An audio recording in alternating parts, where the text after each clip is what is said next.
Briscoe. Coming to light. Here low. Come back on him. That was incredible. Dude, nobody better. Nobody. Hell yeah, guys. Hello, everyone, and welcome to NWP tonight here on DannyBTalks. I am Danny B. We got a lot to break down this week when we talk about Darlington. Chase Briscoe gets the win for the second consecutive year in the Southern 500, and I'm in a pretty good mood because, as you can see from the power T in my head, football season is back, and, well, my team's 1-0 and Alabama's not. Let's go. Let's get into it, guys. All right. Jared downloaded some new sound effects and wasted, let's see, about 30 seconds before using one. Just about. Excellent.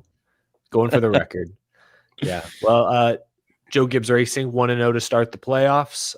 We can start with Darlington. I don't know where we want to start there. I know it was a fun race. I thought a lot of people were upset at the end, but I don't know. I had a good time. I feel like it's hard to wipe the smile off my face when I'm watching the Southern 500. Spring Darlington can be hit or miss. You know, you're blinded by the throwback schemes this year, but this fall race, it's still such a good time. I really have a hard time picking it apart. I don't know about you guys. What I did see it, but I enjoyed it. Where did you guys watch the finish? Because I watched the finish of this race on the streets of Gatlinburg, Tennessee, looking into bar, not in a bar, just looking into the glass of a bar from the streets. So I watched the finish at my fantasy draft, and it was basically me like watching it in this separate room and then listening to a bunch of 50-something-year-olds playing Pink Floyd in the other room. Like literally playing it. Like 50-something-year-olds do. Yeah, like my dad and all the guys at the draft. I bring the average age down by like 15 years just being there. Well done. But I thought it was okay. I don't get people ripping it apart the way that I think it's the domination, honestly, with Briscoe, because it was dominant and it was the finish probably that soured people a bit. But if you compare this to the spring, I thought it was night and day different. I'm pleased to see Briscoe dominate a race. How many times have we seen him? He didn't get the pole for this one, right? Or am I mistaken? Second. He started second. How many times Almost got the sweep. How many times he got the pole this season and didn't have the speed in the race to back it up? And this time he actually did. We might be looking at a legitimate guy who could be getting hot at the right time. He's been hot for the past couple of months. Yeah. I picked him as my championship pick last week. Yeah, no, I'd be feeling pretty good if I were you. It's a long way to go, and that round of 8 is so devastating. With you got Talladega obviously smack dab there in the middle, but no, Chase Briscoe. I pulled up some numbers earlier today for my show, and when you look at the full year now, he is third best average finish in Cup. He is now third most laps led. He's obviously first in poles. He's first in average starting position. I think he's now third in laps led. Like he is first in top fives, right? Tied first in top fives. That yes, like you suddenly look at his season long numbers, and there's a case to be made. And you know, Darlington boosted his laps led numbers a big time. But there's a case to be made now that you could argue Chase Briscoe has had the best all around season in the NASCAR Cup Series. I don't know if I'd say it. I don't know if that quite passes my eye test, but the stats at least suggest it's on the table. You could at least make that case. And as far as the finish of Darlington, I'm with you. Obviously clean air was king as usual. Darlington is such a narrow groove. This car is so aero sensitive. It's the perfect storm of trouble, I guess.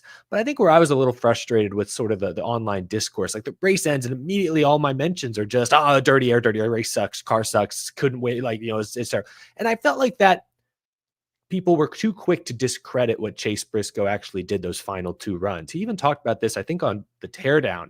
That second to last run was about 40 laps, and his car gave up after about 30. And so going into that final run, he and James Small had a different approach going into that final run because they knew their car wasn't as good on the long run. He didn't drive off to as huge of a lead. Small on the radio was like, hey, be disciplined, manage the gap, be disciplined. They intentionally went easier, I think, to start the final stint, knowing that it would protect them in the long run. Yes, they had a clean air advantage. Reddick, Jones were in dirty air, and that's frustrating. And yeah, the car and the track combo, it's not great.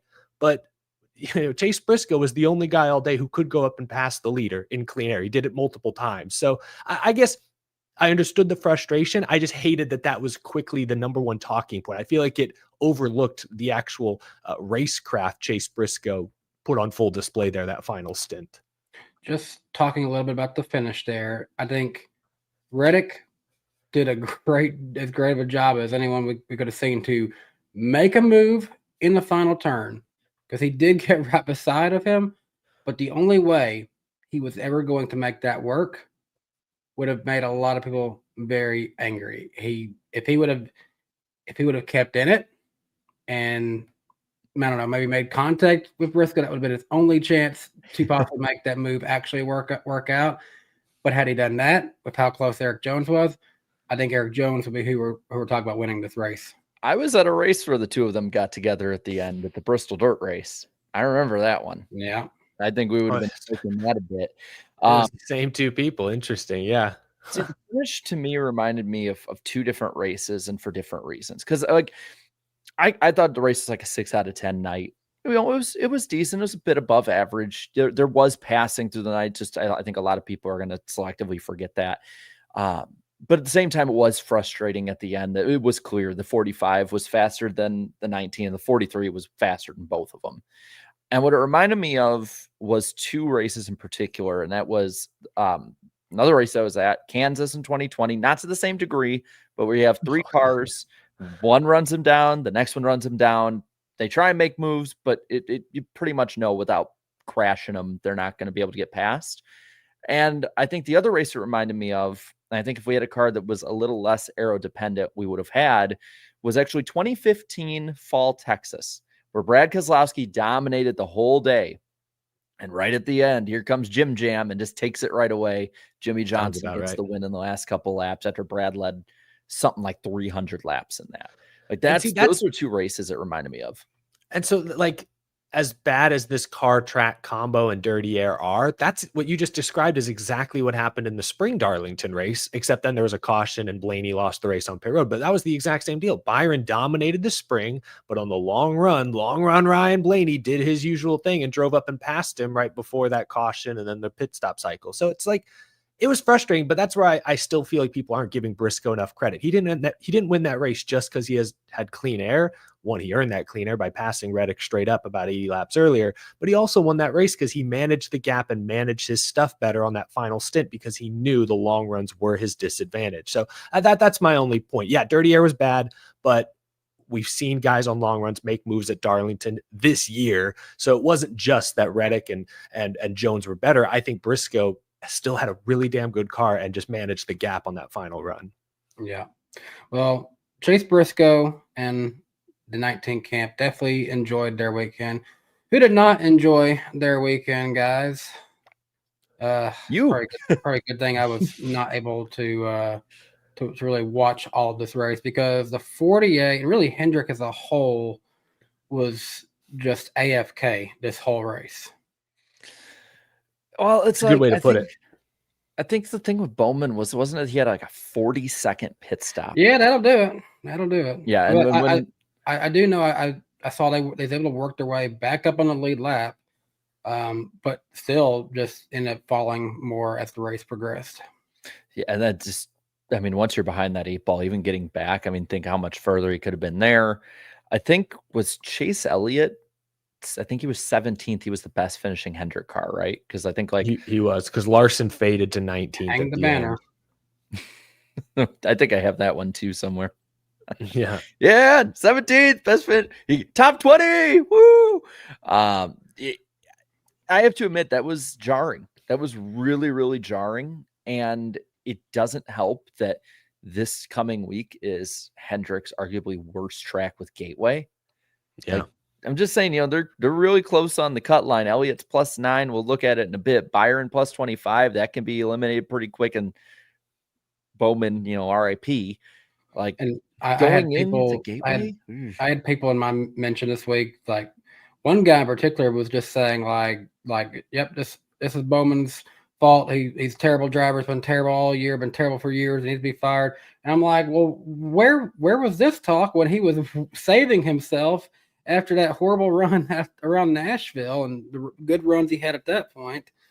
It just seemed like the team missed it as a whole this week. It's not, you can't put the blame on the fourth Hendrick car for once, when it's the entire team that just struggled this weekend. And I'm not that confident with Gateway. And I mean, the 48 had the pole at Bristol, led a decent amount of laps until the engine was actually a tractor engine in the end and blew up. But I mean, Jared, can we throw the standings up on screen? Because I think we Yes. should, because we can talk about Hendrick and Penske maybe here in this the is a same good time to go breath. ahead and talk about this, honestly.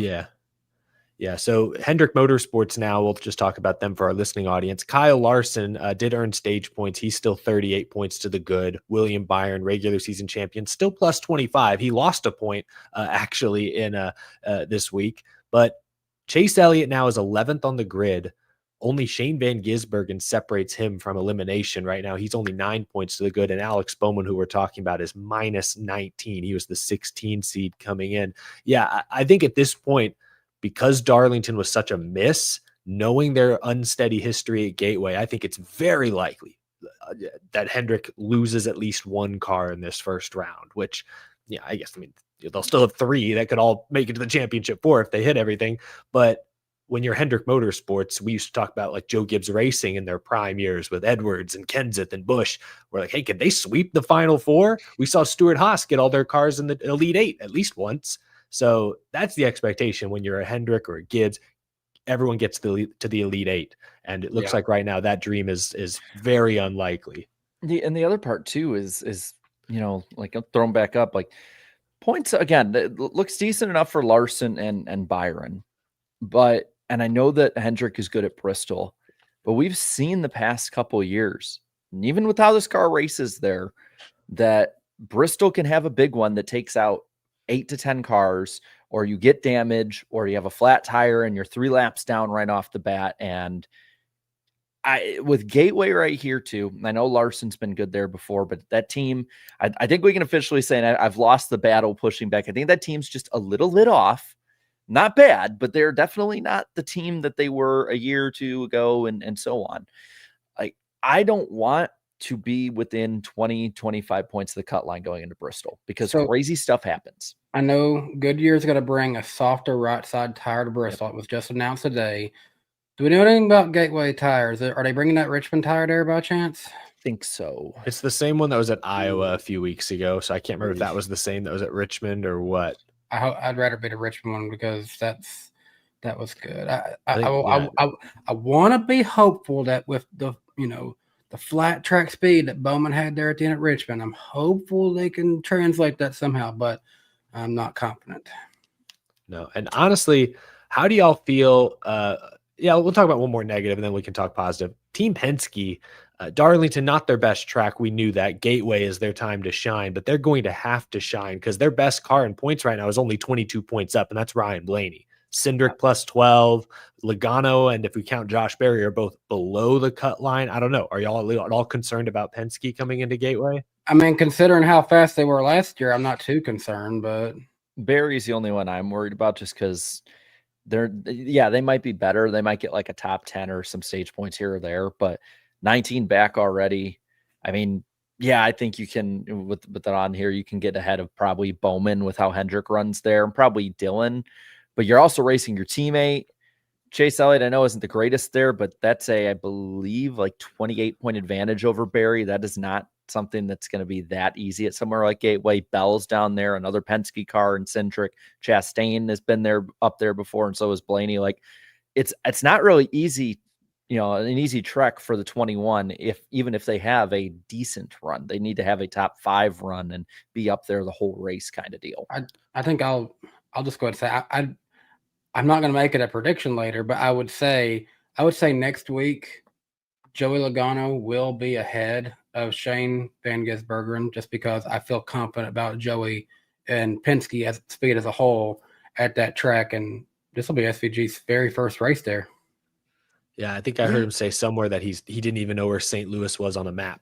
Which, I mean, to be fair, if you're not from America, it's kind of awkwardly like in the middle of the country. You need like the state outlines to kind of. It's a gateway to the West. It's on the Mississippi. I guess if you can locate the Mississippi, maybe you can kind of eyeball it and pin it on the map there. Isn't that where Lewis and Clark met under Truck with Sacagawea? I thought I learned that in school in first grade, but I was in first grade. That might be what it's called Gateway. So I was in first grade like 20 years ago, so I don't remember. That will be the name of the next Truck Series race there, the Sacagawea 200. It'd fit right in with all their other wacky names. But throw those up one more time because I want to give a shout out. We can talk positively about Toyota, but both 2311 cars are top 5 in points now after this race. They were top 5 in they speed impressed most me of the so night. much.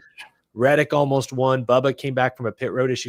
The crazy thing, you look at the finishing results of this race, 6 of the top 7 finishers were Toyotas, 2 from each team, like 2 2311, 2 Joe Gibbs Racing, and 2 Legacy Motor Club. Remember, Legacy doesn't share data with Joe Gibbs like 2311. So 6 Toyotas from completely different ends of the earth ran in the top 5 tonight or at Darlington. So I thought that was really impressive. 2311's been solid lately, so got to feel good about where they're at. It would be the funniest thing in the world if at the end of the year at Phoenix, Denny Hamlin, Tyler Reddick, and Bubba Wallace are in a championship 4 just to have tractor engines and Joey Logano wins his 4th championship for NASCAR.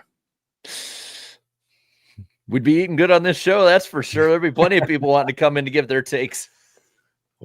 But speaking of the non-playoff guys, do need to make a special shout out to Eric Jones, 2-time Southern 500 champion, continues to prove that those weren't flukes. Not that anyone thought they were, but in case there was any concern, he just ran 3rd once again. And John Hunter Nemechek. I told this story on my post-race show, but to me, still the standout moment of John Hunter Nemechek's Cup career, at least, was his rookie year, Front Row Motorsports. I remember this race well because it was also Matt Kenseth's first race post-pandemic in the 42, and you had past his prime, outdated Matt Kenseth, and rookie in over his head driving for Front Row Motorsports, John Hunter Nemechek, finished top 10 in that race at Darlington. I remember walking away being like, what even is NASCAR anymore? What am I watching?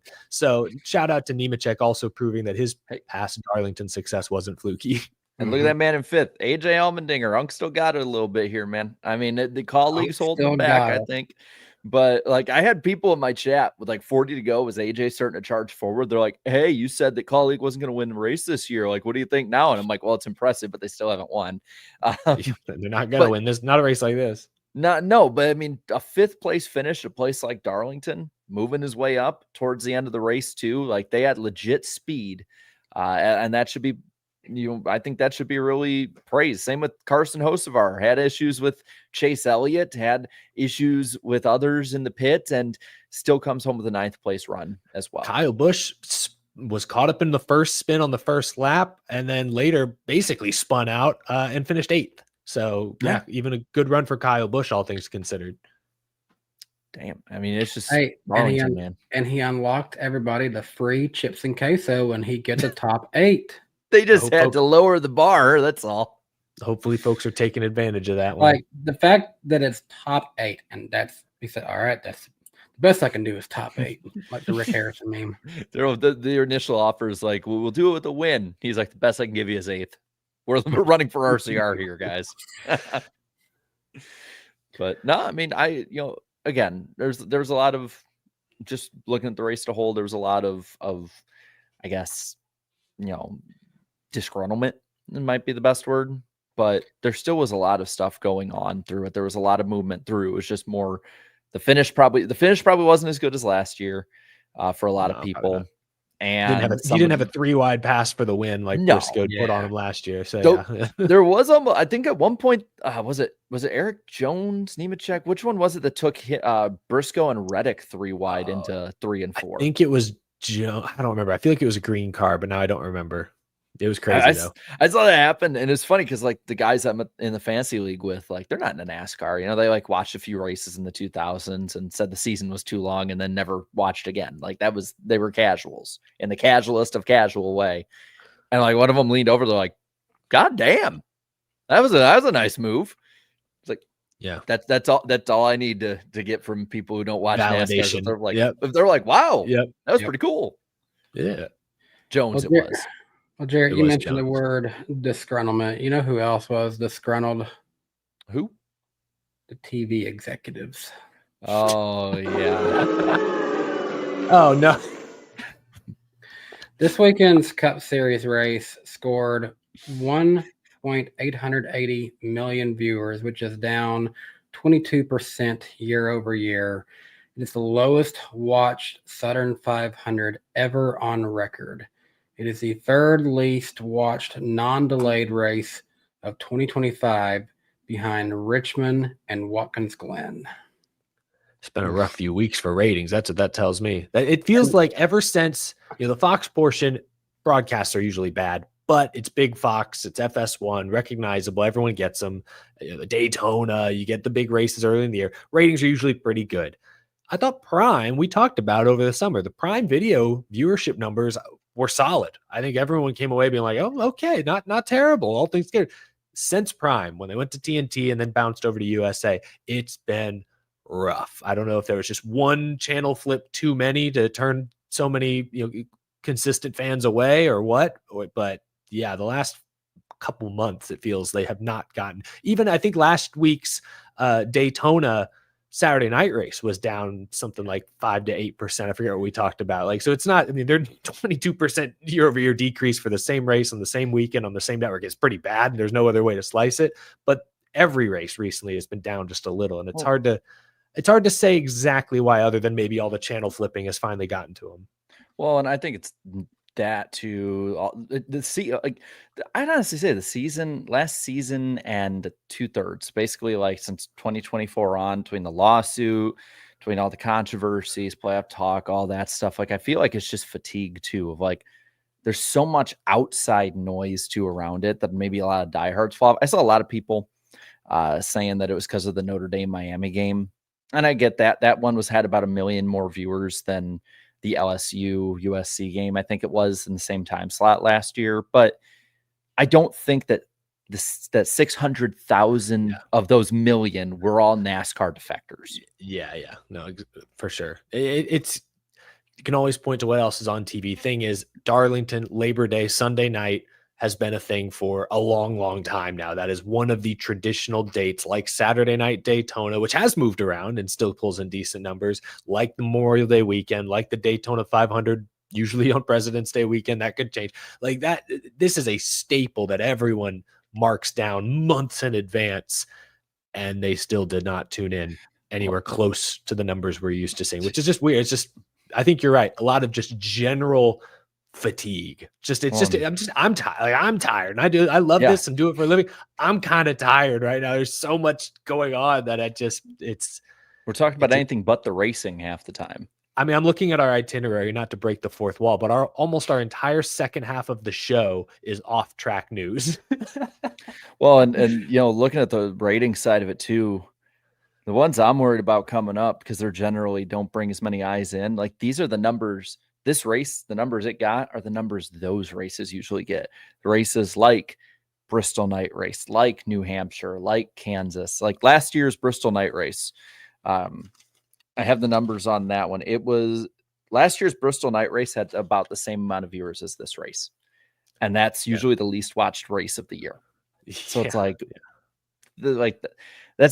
I think we're finally fully also seeing the reset that this new contract gave us. Cause I think we knew going in, like, all right, we went from doing the same routine for 10 straight years of Fox for 16 races, NBC the last 20, and now we're splitting it up, chopping it up, all that. And I think like this is going to be the new bar to build off of, and it's not making excuses. Like, I think these comparable races being this far down, I think that's actually scarier than seeing like the new ones or the Prime ones. Like Prime, we knew was going to be a bit lower. Like this, I thought this would be.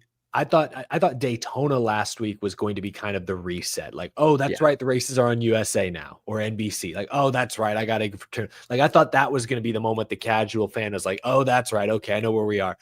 And then Darlington proved otherwise. So that is, I'm with you. That is concerning that this weekend was so far down. But so I was just curious. I was like, it's college football weekend, and I'm like, okay, what's some of the other things that this race had to put up with? And all the other games was Saturday. Which, by the way, just go ahead and say this too: Portland Xfinity had 733,000 views, which is very low. But you're competing with Week 1 of college football. I think we should their lowest expect viewed race of the year. that. But that day, according to Programming Insider, NASCAR Cup Series race at Cookout Southern 500. What did we say it was? How many views did we say this got? 1.880 million. Okay, yeah, that's what they're reporting too. We are ranked 6th in the top 10 for most watched things on Sunday. We're right in between Big Brother, that had 2.975 million views, and Tracker, which I think was a rerun. Looks like there's an R on this. It's a rerun of 1.639 million views. Other things beating out NASCAR that night.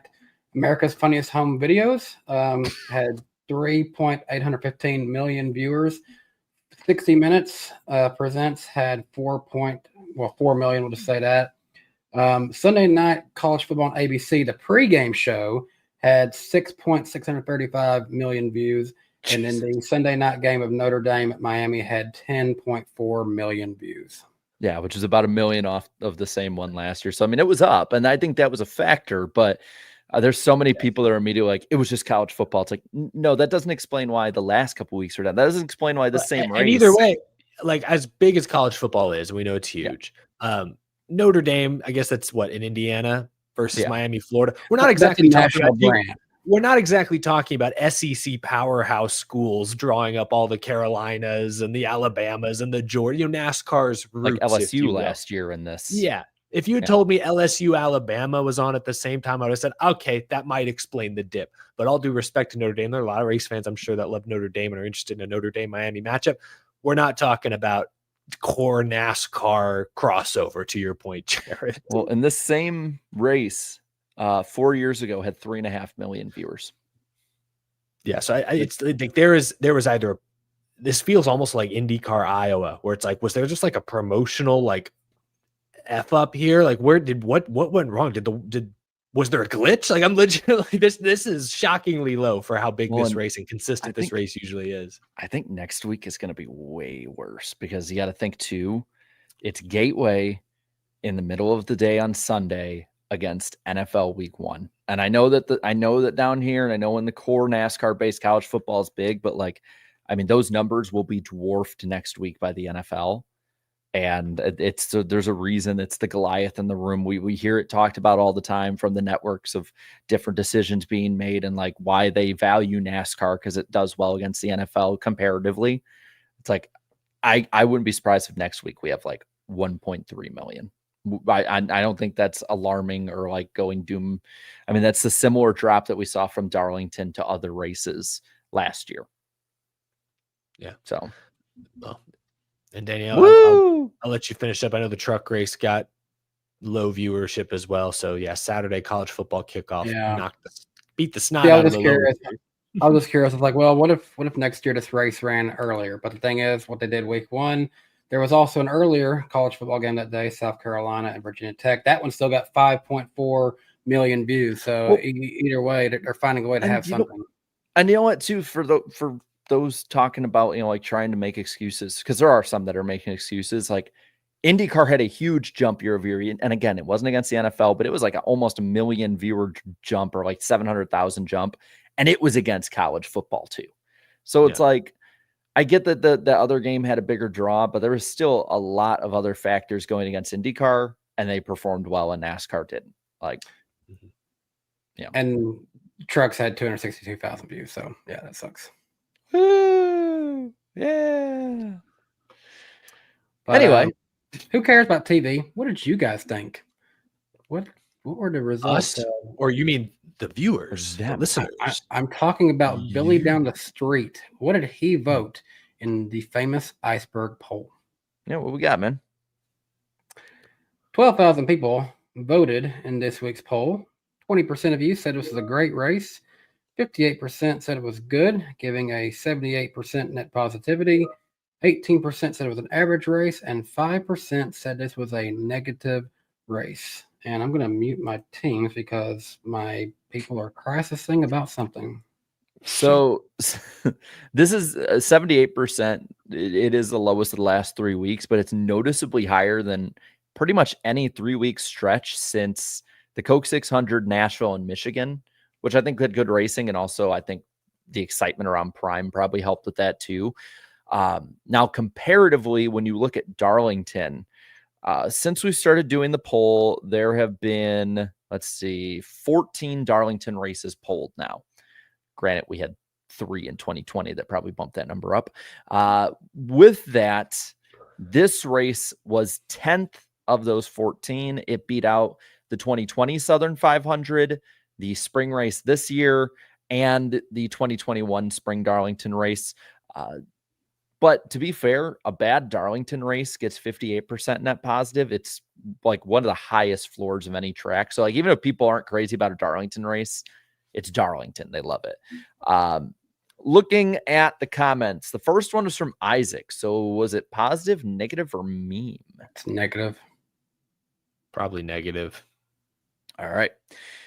Isaac says, I wish Fox was broadcasting this race and the rest of the season instead of NBC. Why? Because at least then the crappy-ass playoff system would be getting crappy-ass coverage that it deserves. The racing was good, but too bad it's in service of a garbage format. So, yeah, it was negative. It was That's pretty very negative from Isaac. Negative. Cool. Kind of a meme the way he worded things, but yeah, negative. I saw that and I immediately was like, half the people watching are going to think I just cherry-picked this one. But it was the first one. Like, no, I'm just T. Dotson says, I love how everyone has collectively forgotten there are 3 2311 cars. They did it again where they're like, the 2 2311 cars are doing great tonight. I mean, do we need to look at the points? We have 2 that are top 5 in points right now. The other is 35th in points. Where's Riley Herbst? Where is he? I saw him in a milk carton today. And as far as I know, he's racing next year and not Corey Heim. News guy says that was Chase Briscoe's 2016 MTJ Coca-Cola 600 moment. What a run. That's true. Yeah. He needed a race where where he was was kind of like that. Oh, I lost my phone charger and Riss just handed it to me. I left it in the diaper bag. Huge. So, You left it in the diaper. What? I left it in the diaper bag. Like we have a big I bag. With like a didn't baby hear stuff. bag. I just heard, I left it in the diaper. No poop on it. At least not this time. Dingo Overload says, you know what would have made that race for the lead even better? More horsepower so the cars could pass each other. More cowbell. Cowbell. I don't think I have that sounder. Oh, come on.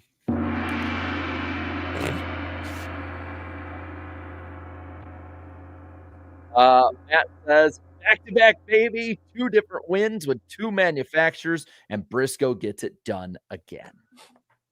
You could say the 3 biggest wins of his career have now all come at Darlington. I mean, for real. I have to say, side note, take all the racing and all that, just big picture life context in it. I loved seeing his son celebrating there with them at Darlington. Enjoying it. Well, just after the whole history of 2020. Oh, what yeah, happened true. there, and That's like a good point. it's just like say what you want about the racing and all that, but like those are the moments that like just make NASCAR so special. Those kind of just heartfelt, amazing moments, and I love that kind of stuff. I absolutely love it. Yeah, I agree with Snappy here. It really was a full circle moment. Silas saying, Jarvis, please fire Alan Gustafson. Oh man, took 3 or 4 weeks, and they're right back on that. You're right back on it, man. I think they just need to have a big switch of things. Maybe put Alan over with Bowman and see if they can both find some new life together, and see if Chase can get the best out of Blake Harris or something like that. I mean, we've seen Hendrick do it before, where 3 of the team, well, I guess 2 of the teams really weren't that far off, and they shuffled 3 of the teams all together. Maybe it could happen again with 2 of them. Okay. The gutter comment was from Sierra Rick, who says, the race is too freaking long. Take off 100 laps. Ridiculous. No way I'll sit and watch for over 4 hours. I do want to find something. I think it was Matt Weaver's girlfriend who shared something on Twitter that I saw this. It was the time of races. Average race length this year. MotoGP averages 41 minutes, Formula E 49 minutes, Formula One an hour and 32 minutes, IndyCar an hour and 44 minutes. The average NASCAR race is 3 hours and 14 minutes.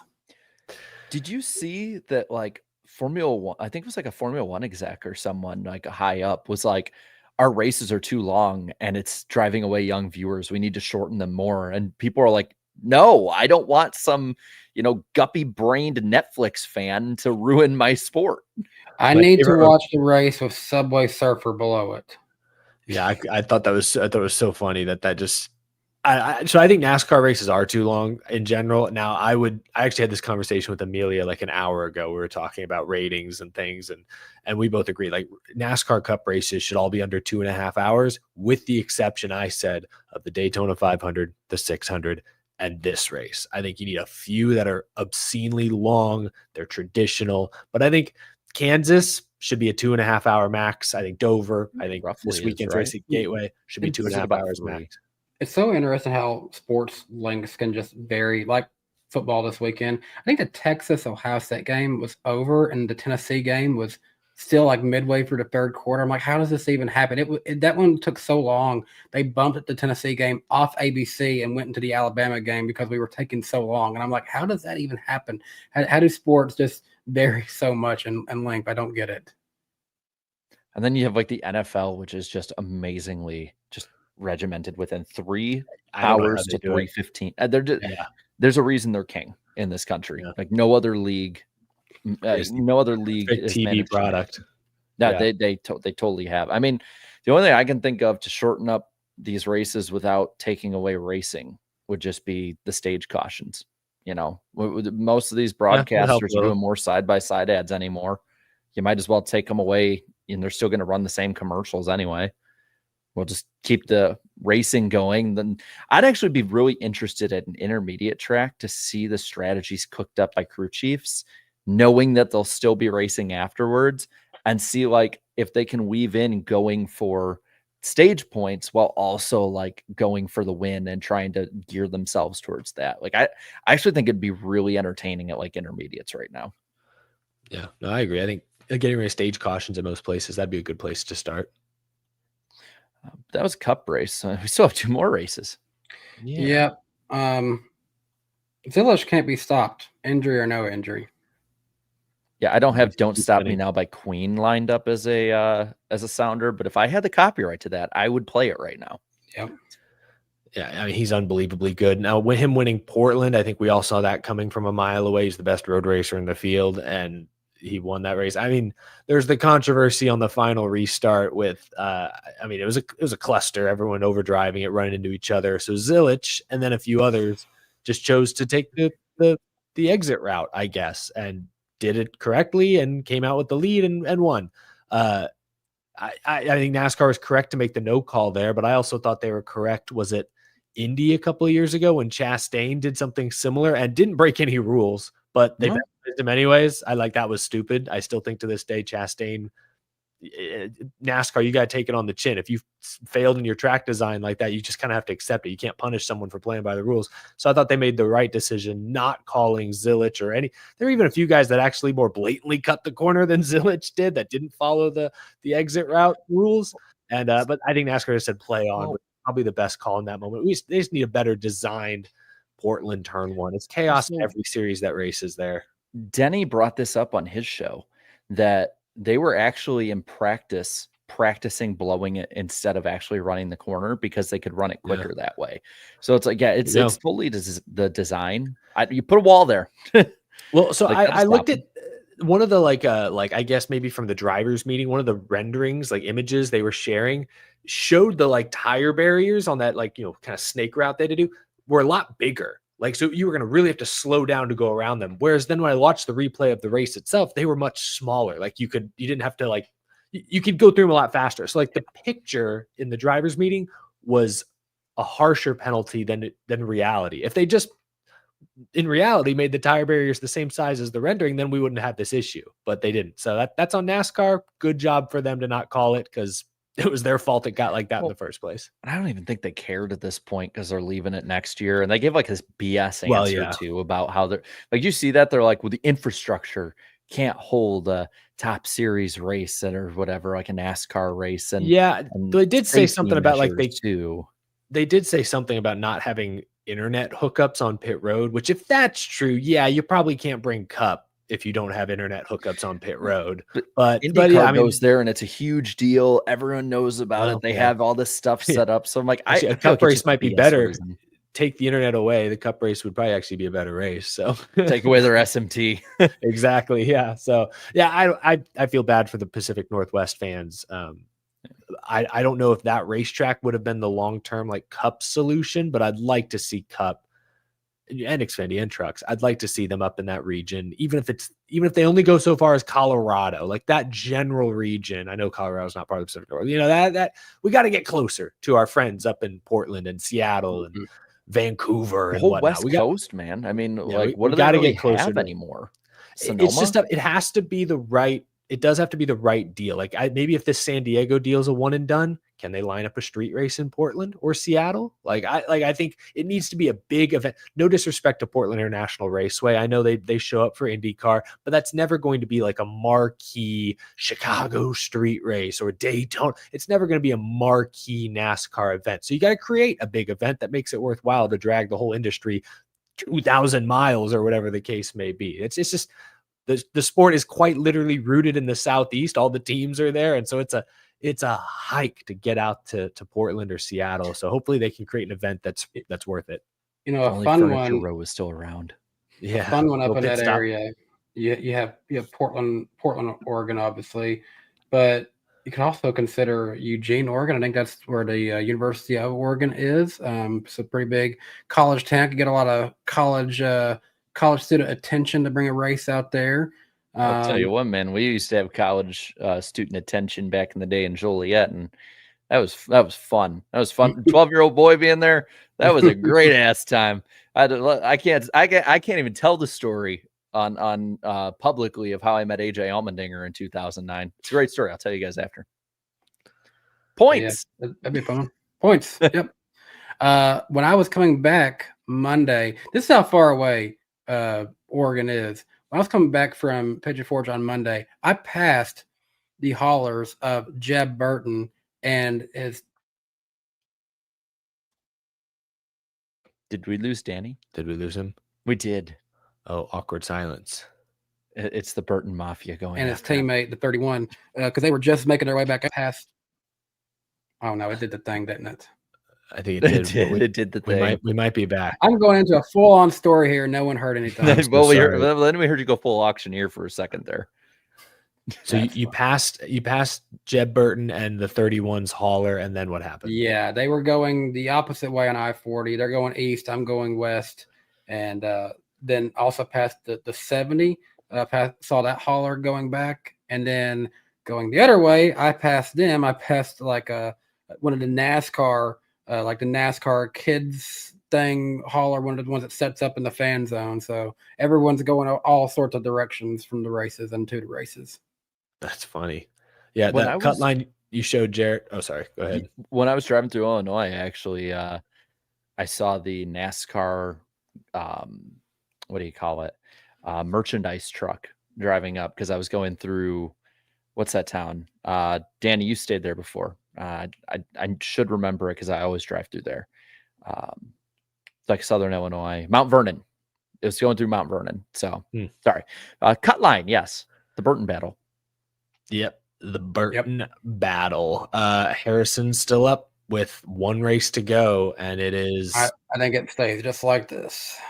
I think there could always be a surprise gateway winner. You never There know. would not be a surprise winner, Eric. Be real. William Sawalich. I mean, hey, he's looming, just saying. Mhm. But yeah, I feel good about where Harrison's at. Well done, Harrison, up to this point to be in this position. Yeah, I do agree with where's he at in the don't know where it's at. Oh yeah, Timothy Wolf, Battle of the Mid. Mid.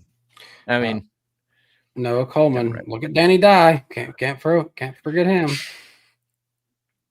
Michael, is that you? Mm-hmm. Mikey? What did you guys think of the truck name for this week for the race, by the way? Sober or Slammer? It's catchy. Yeah. Silver Slammer 200. Heim time. Yep. I'm on key. Lock him up. He's too damn good. God, I knew like going into this weekend too, I was like, when you had Heim and Zilich, I was like, oh my God. Yeah. Oh, I was so happy to have first pick. And of course my cup pick blew it. But my Xfinity and Truck pick, it was a monkey pick. You're right. Anyone could make that pick. I think your cup one not working out is the only thing that saved me from not being like 40 plus back or something this week. All my picks did just flat out awful this week. Dookie. Trying to remember any notable moments from the truck race. I know there were in the early stage. Yeah, they're in the first stage. There were a lot of issues for like Chandler Smith. Obviously, was out of the race early. Essentially, Caden Honeycutt had an issue with a tire. I'd argue Majeski had a tire issue, right? Yeah, he did. Let's see, Majeski did. Chandler Smith did. Honeycutt did. I would say that I think if Chandler Smith doesn't get into the wall and have that flat, I honestly think he probably competes. He actually competes with Heim in this because, I thought his truck was better than the 34, and the 34 was faster than the 11 in a lot of moments in this race, and then he kind of blew it. So, it's like, okay, it is. It's a high. Oh yeah, it's a Heim win, but at the same time, it was a little more competitive than I think the record book will show. Yeah, well, the fact that Corey Heim, I'm looking at, led less than half of the laps tells you right there that it was actually somewhat competitive. Usually he leads 90% of the laps. So, no, yeah, you're right. The front row trucks had something for him, but they both had issues. And Corey Heim, that's the one thing he rarely, at least in the trucks, he does not get into his own way. He doesn't step on rakes, very little self-inflicted problems. He's just steady, and he's got a good enough truck that if he's just steady, he's going to run top 5. He's going to win a lot of races, and he's up to what is it, 8 wins now in the year? 7, 8, and 8, and I think the record is 9. Yeah, and he is now in sole possession of 7th all time of truck wins with 19. He is 3 away from Todd Bodine and 5 away from Johnny Sauter. So that's a cool record. I want to see him set the record for most wins in a single truck season, and I think that's 9. So he needs 1 to tie, 2 to pass. What if you had a prediction he'll get to 10? Right? I think I did. I'll check. I think I had a prediction he'd get to 10 plus wins. I mean, honestly, the next 2 races for trucks is Bristol, New Hampshire. I could see him easily winning that. And he's got 6 more tries. I think there's a very good chance he wins 2 of the last 6. Well, also, if he wins 2 more in a row, he'll tie Ron Hornaday's record of 5 wins in a row that he set in 09. Yeah, he's good. He's good. Yeah, I have it I think I have one of them somewhere. I don't know. I'll look through it later. I maybe just said it. I maybe didn't make it an official prediction. I might have just said it early in the year. I don't know, but maybe write that down. As for the cut line, and I probably should take that off. See, it's still close. That's the thing, is the 2 guys had the biggest issues. Smith and Honeycutt had a good amount of playoff points already, so they're not out of it. It's just, they can't. They got to be good. Chandler Smith for the next 2 races. If anyone could upset Heim at Bristol, it'd be him. He's won there before. Who falls out then? Good pick. Jake Garcia. I'm going to say Raja. I don't have faith in that 71 team. They've been just kind of mediocre all year outside of their win. I mean, I honestly think, I agree. I think Raja and Garcia are probably out, and I think Honeycutt and Smith will get over the hump the next 2 weeks. I feel confident in that. Honestly, probably. But yeah. That was the weekend. It was good, while it was kind of predictable, I still thought it was a fun weekend. Yeah, it was. Enjoyed all the races for the most part. And guys, we can do a super chat stage break early. Beautiful. All right. As always, guys, we do appreciate everyone's support. You guys are very generous. You never have to donate, but we do appreciate everyone's donations each week when you do come in. So starting off, Herbert the Prevert with $1.99. What a start. Use the voice. Let's all boo AB and KH. Hashtag. I stand for 311. I can't do it. My voice is so fried. T. Dotson 95. I think that's Tyler Dotson. Appreciate the $10 from you. I bought a 124 scale F1 diecast recently that looks and feels similar quality to a NASCAR diecast at the same scale. literally cost $60 to $70 less. The state of NASCAR diecast is bad right now. You know, I remember 2018. Do you guys remember 2018 when they made a huge change of diecast and they were suddenly like $45? I know inflation is a thing, but we threw all that out the window long ago, and it's kind of sad.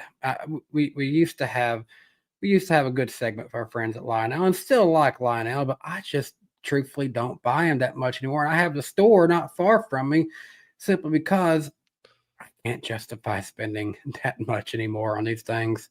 Maybe a 164 here and there. Yeah, no, I mean, I agree. Unfortunately, It is sad. It is sad. Spencer Purcell, appreciate you being a member of DannyB Super Fans for 50 months. 5-0 with Spencer in here, guys. As Earth, Wind, and Fire says, dancing in September. I stand at 2311. Appreciate 99 cents. No comment. Mark Martin fan for life. Appreciate $1.99. Hot take: no Hendrick car makes the rounds of 8. I could see none in the championship 4. I think I even said that, but none in the round of 8. That's bold. Very That's bold. Justin Drake, appreciate the $19.99, and I love that this super chat comes out Tennessee orange for me. Good weekend. Did I pause? No, I hear you. I hear you. I saw Eric suddenly look like he freeze framed on my end, so I didn't know. I was stretching. Good weekend of college football for Danny and I. USF destroyed 25th ranked Boise State.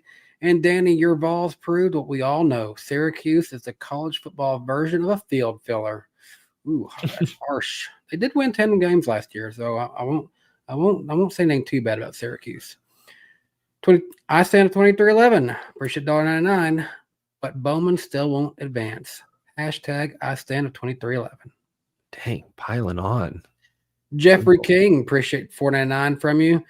Sorry I raged with 72 to go on post-races show. I was angry at Allen and Elliott was -1 to the cut, but Elliott got to 17th and is +9. Moral victory. Oh, good. That's 3 minutes, by the way. Okay. Let's end with one. Actually, no, we'll go 2 more. There's another one from Jeffrey King. Appreciate $1.99 from you. I take it back. Forget Bell. It's Briscoe time. Okay, he's going out on Briscoe. Wow. All right. And we're going to end with actually, no, 2 more because I forgot about this one.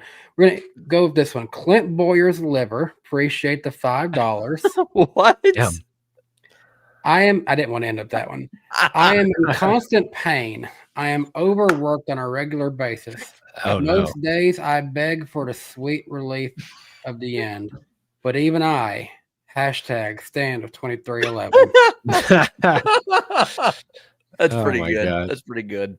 That was theatrical. But we got to end with Justin Drake dropping a 50 on us. Appreciate that, Justin. Anyone eating crow not picking Briscoe this weekend? Just going to say it. Not me. Briscoe is my guy. He showed up, and regardless of the next-gen car's issues, looked like he had this win in his pocket since last fall when he took that checkered flag. I really wish I would have took him because I could have needed that. I wish we had seen the world like you saw it, Justin. Good He's probably stuff. screaming it in the chat last week. Yeah. All right. Jarrett, have you been seeing the radar? Have you been seeing the storm that's south of us right now? A little bit. I said we had these big drops earlier today, but nothing. Yeah, I've been hearing thunder all show, so that can only mean one thing. That must mean that there is some lightning in the area. It's time for the lightning round, folks. Yeah, welcome to the lightning round. I'll see if I can get this done in under a minute. Of course, there's the NWP channel for everybody to watch the reruns of episodes and maybe other fun little things we put up on there, like Big Boys in Michigan. IndyCar and NASCAR have a doubleheader planned next spring at Phoenix. Carson Hocevar, I believe, recorded a video with iShow Speed at Daytona, correct? He did. It's on his YouTube channel. And he bought a car, which we'll talk about probably after we finish this up. Former guest of the show, Colton Herta. Want to kind of congratulate him for this. He's going to be leaving IndyCar. That's not what we're congratulating him for, but drive for the Cadillac F1 team as a test driver. So congratulations to Colton. Good luck. One step So, closer. as a test driver, can we count him as an F1 driver? Because then we can say we've had an F1 driver on the show before. He's an Not F2 yet. driver. F2. Maybe. Okay, well, we're getting there. We're broadening our horizons. I'm gonna get there. Mike Ford said on Holler Talk they're considering the fastest lap point be given to lead lap cars only, but they don't know for sure. And next week will be on Eric's channel, September 10th. Did I get it? Yeah, close enough. We'll call it good. Damn it. It was a lot. It was a lot. Also, just note for next week. Sorry, guys, I will not be there. Gonna still be out of town celebrating my 30th birthday. Oh my gosh! Woo, the big 3-0. Sorry, that's not appropriate for him. I will be riding a train on my birthday to the Grand Canyon, so that'll be appropriate. Wow. Yep, I'm We have turning way 30. You guys can officially call me Unk. Unk still got it. Unk still got it. He definitely has it for sure. You know what else we have? Stuff. Headlines? Headline. I think it was headlines. Am I think it's reading that headlines? right? I don't know. Not Did really you any hear it headlines. It's correctly? just NASCAR. Wait, do you hear that? Oh god. That's not outside your window, is it, Jared? There's trees back there. How are they? Is I'm, this- I'm getting the. This is a sound effect. Oh, It is a sound effect. I actually was like, wait, I hear the sirens for once. It's loud as hell. I hear the train. I hear the train coming and the sirens too. Yeah, That's it the is perfect. That's the perfect sound effect for you, Jared. All right, what do we got for headlines, Danny? Just simply, it's NASCAR. That's all there is in the headlines, really.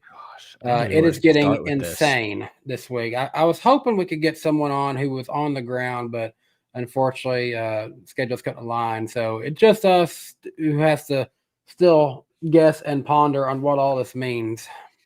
We have a lot of notes we could go over. I think we should try to keep this simple because a lot has happened since our last show last week, including the fiery hearing that took place a week ago where we saw text messages between NASCAR executives, between Denny Hamlin and Michael Jordan, MJ with some expletives when he heard that other teams signed the charter agreement. Hamlin, I love the line, "My disdain for the France family runs deep." Who texts like that? Who texts the word disdain? You know how YouTubers will do that clickbaity thing where we're like, cops called, things get ugly. That's basically what was happening there. Yeah. So Except they it's were not fighting. clickbait. Yeah, except this time, these were real quotes. Steve Lauletta of 2311 literally saying in a text that, hey, the only way we probably move forward is if Jim France is no longer with us. It got dark, got morbid, a lot of dirty laundry aired in that courthouse last Thursday, I think. It was right after our show. So since then, we now know that the teams were denied their latest injunction requests. So as I understand it, and this all broke just a couple hours ago, so I'm kind of doing this on the fly. As I understand it, the teams will no longer be chartered entries for the rest of this year. That is now confirmed. However, because of a filing NASCAR made, a promise NASCAR made earlier in the week, NASCAR will not sell or transfer charters that I guess previously belonged to 2311 and Front Row, or they will only sell or transfer up to 4 charters. And since they technically have 40, a few on reserve, they will leave charters to the side so that if the teams are victorious in the case in December, they potentially could get charters back. So good news there for the teams, bad news that they won't get to race as chartered entries the rest of this year. So they're going to be out on some purse money here in the short term, but that's essentially where we are now, but there's been a lot of ugliness in between since that, the texts were ugly. What I've read and listened to from people who were in the courthouse at the hearing said that it was heated. It was tense. It was clear that these two sides do not like each other. It got personal at times, and the judge even had to kind of rein things in, say, hey, that's not going to fly December 1st. So I can, my vibe, because we're not legal experts here. We're getting close to it, though, at this point.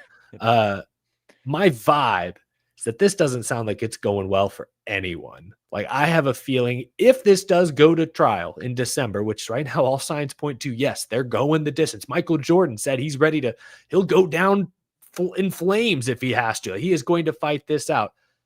My vibe is that even if one side wins, they're going to suffer some L's along the way. Dirty laundry is going to be aired publicly. The image is not going to be great.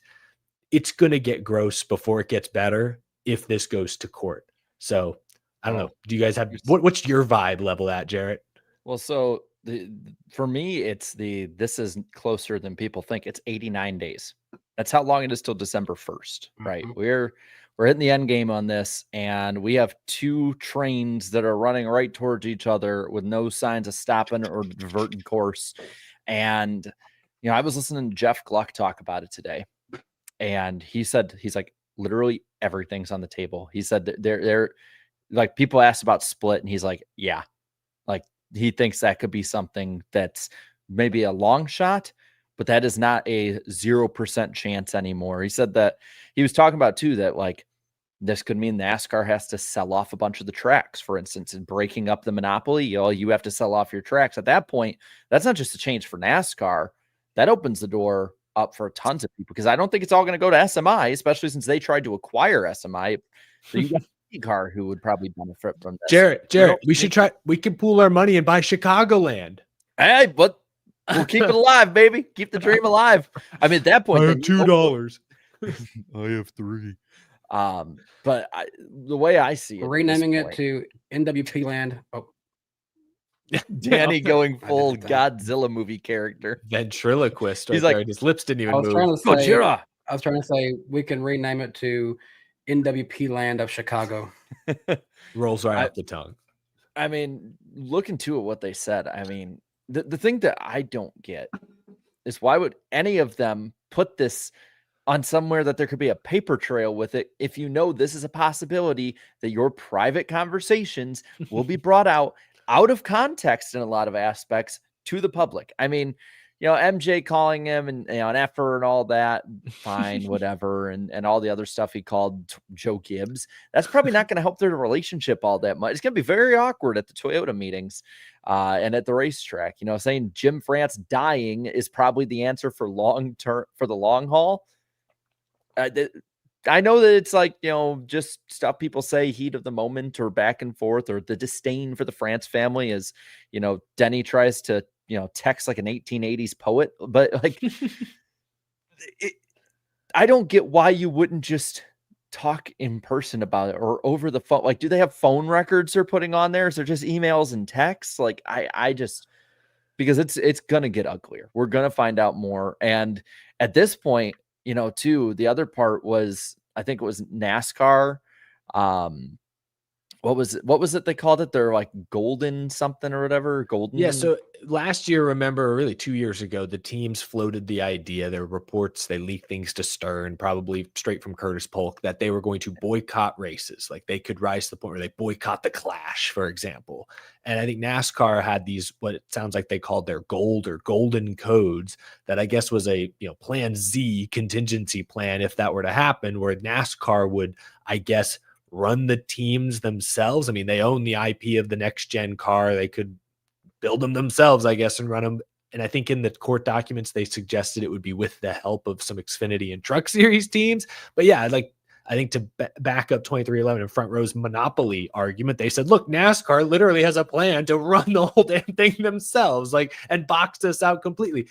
It read like a contingency, again, like a plan Z, but that it's even been put to paper to some extent certainly could be concerning in the eyes of a judge, or I don't know how a jury would feel about it. But yeah, no, there's a lot of, the teams kept using the phrase smoking gun. And yeah, there's some unsavory text between NASCAR executives where they kind of admitted that, yeah, that as time went on and they got frustrated, the terms got less favorable in the charter agreement. There was a F the teams version of the charter agreement that slid across Steve O'Donnell's desk that he says he didn't agree with, but that's how he characterized it. Like, damn, guys, you took a lot of good stuff for the teams out of this. Are you sure you want to present this to them? They said yes. So yeah, there's definitely things that arose that made if you read the quotes this week, Spire Motorsports owner Dan Towers now has him questioning if he can trust NASCAR leadership. I don't know if y'all saw this quote. It was kind of buried in a Jenna Fryer article, but she talked to the Spire co-owner who's like a billionaire, owns Andretti F1 or Cadillac F1, all this stuff.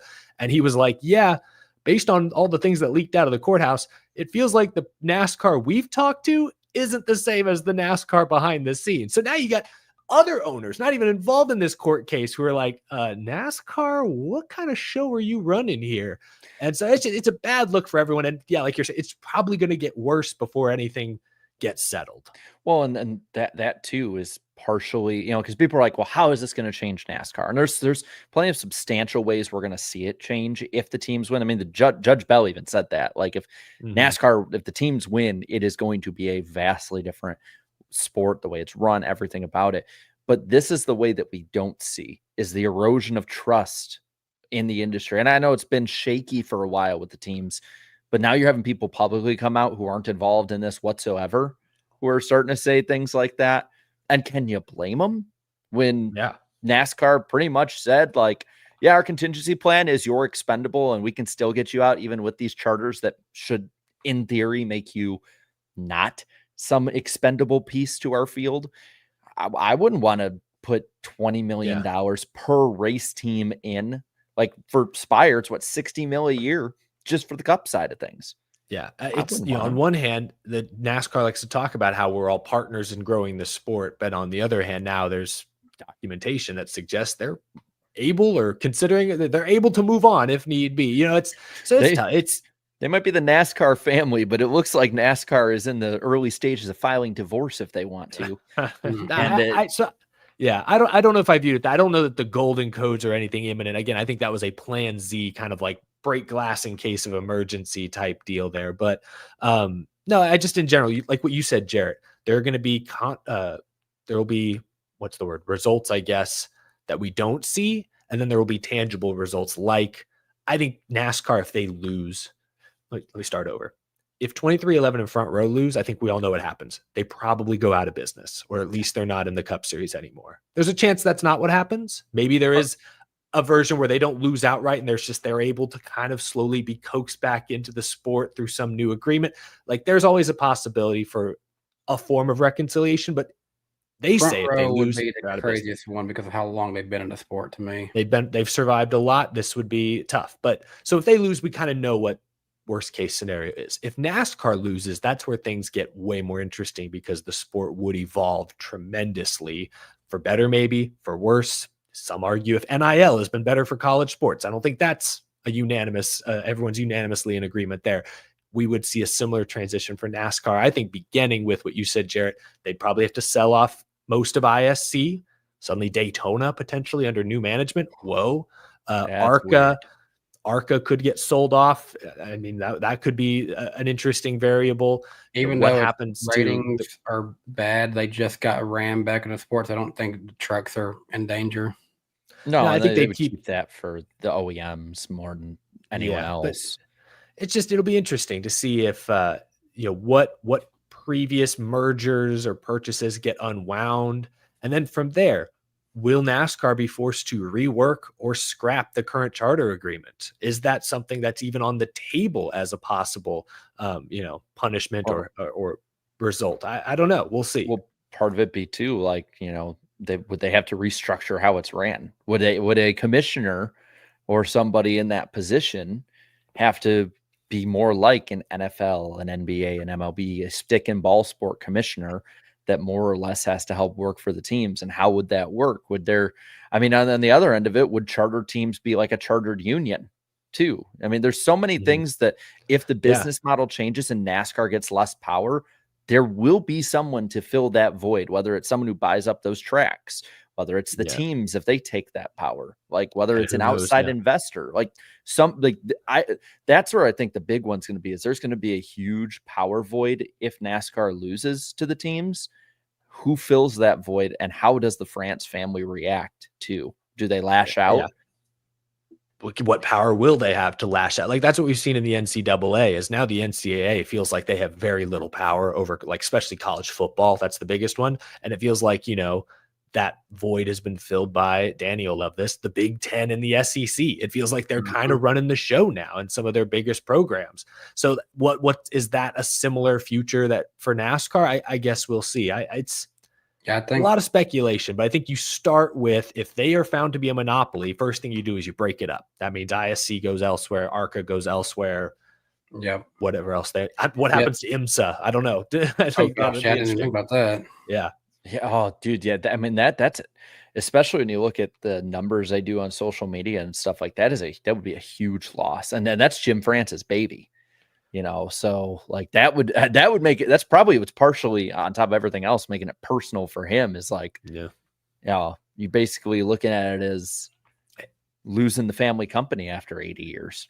And I'll throw one more thing out there. I see like Cito in the chat and a few others said like, yeah, scrap the charter system. Sounds great on paper, but these team owners have spent tens of millions of dollars on these pieces of paper to suddenly see that investment, I guess, disappear. Like all of a sudden, those 13 teams that did sign the charter agreement, tried to play ball, are going to be pissed off as well. And so what happens? How do you restructure the broadcast deal? Because it was structured with the teams around the charter agreement. So you can't, I mean, if you scrap it, it would probably have to be after 2031. So it would be in the short term still. Yeah, maybe you might be right. It might have to be phased out over the next half decade. Yeah, and the other point would be sad because I want to go to a Rolex 24 at Daytona one day. I need to just do that next year for as long as it's still there. Well, and there was kind of the results put out today of Judge Bell denying the motion for a preliminary injunction. But with the 40 charters available, and NASCAR still talking about selling charters if it's not those ones set aside. Like, I think the other part too, and it does not really, like, on the scale of things that matter right now, it's not not even really high on the board, but like, do we start seeing expanded fields, right? Like if there's 38 charters sold, or if we have Dodge come in too, which that's looking like 27, 28 is going to be a thing. Like we could have more chartered teams that are involved with cutting up the pie and all of that. And looking at what Jeffrey Kessler said is the teams asked for $720 million a year, roughly, which is 36 charter teams times 20 million, which is roughly what it costs to run the average cup team.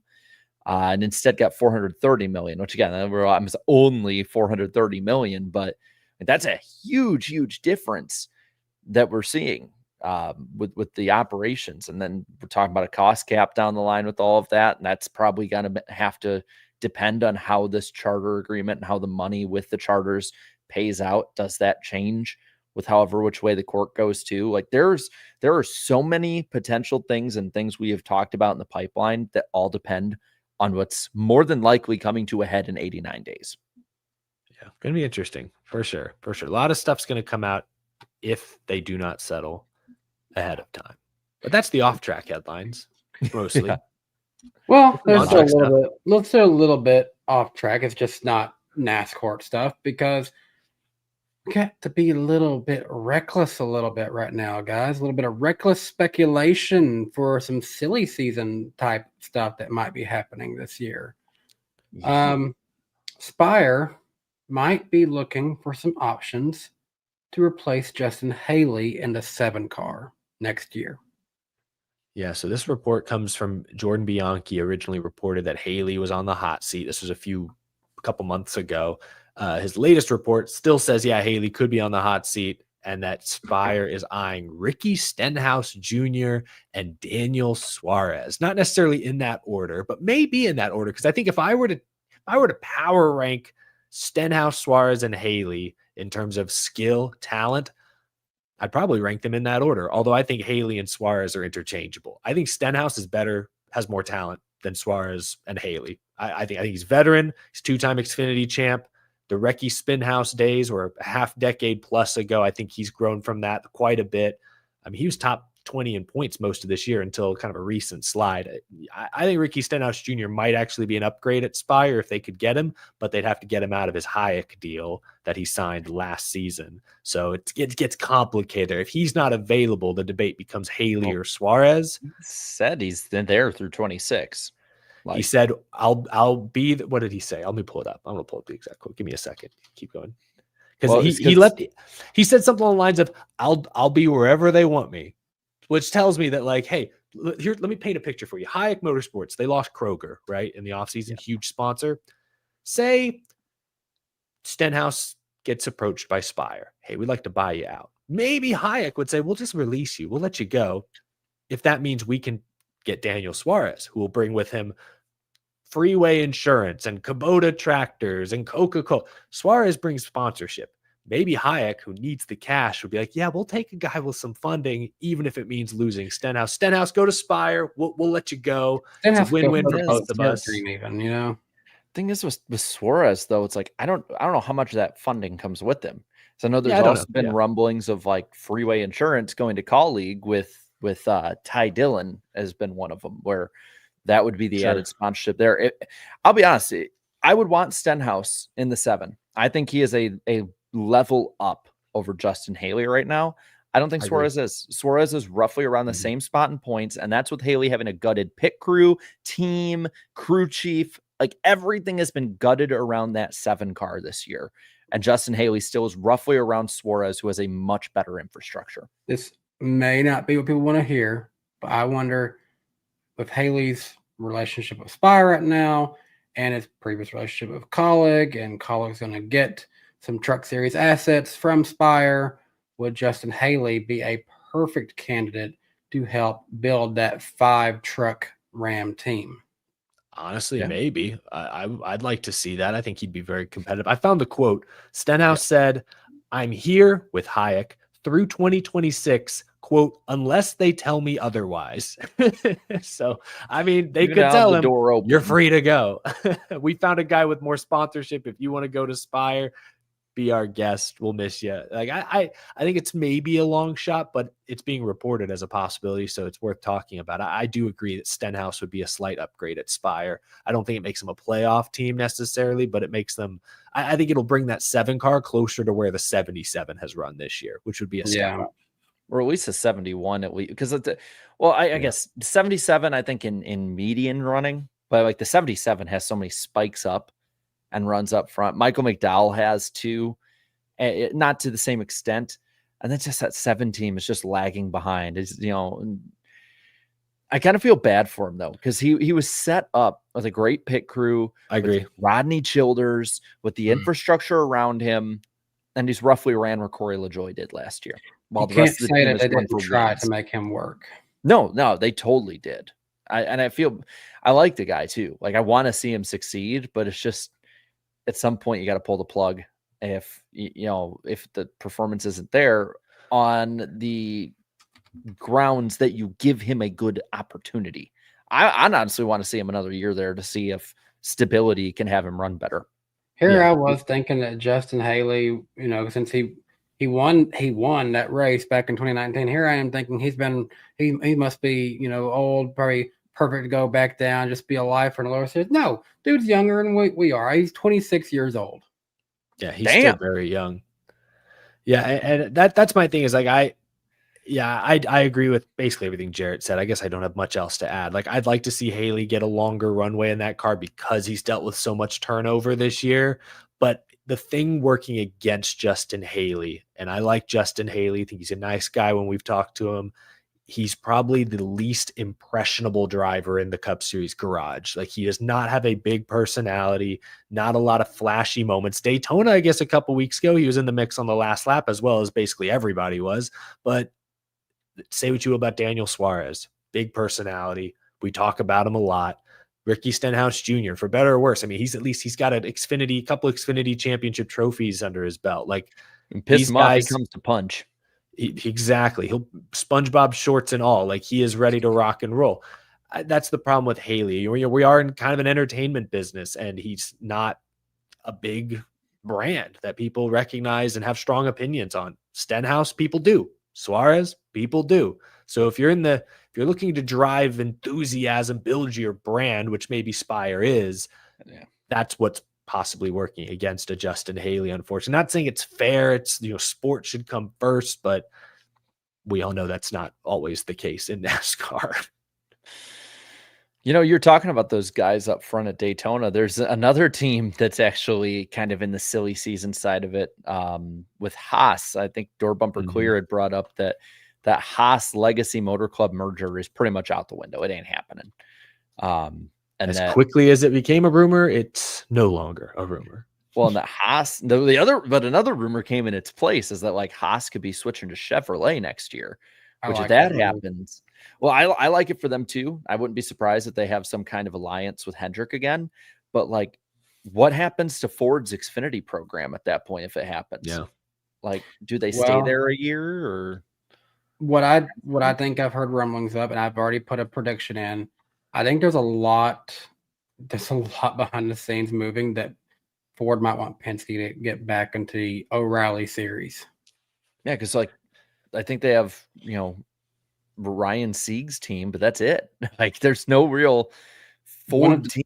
One of the things that I've heard, and granted, it's all take up grain of salt right now from who I've heard it from, but one of the things that I've heard is the possibility that, all these names we're talking about for the 7, Jesse Love isn't one of those, and he's kind of in the Chevy system for now. Jesse Love might be in the 2 in the O'Reilly series next year, but it might not be an RCR 2 from what I've been hearing. I've heard rumblings of a Penske 2 in the O'Reilly series. Yeah, heard that too.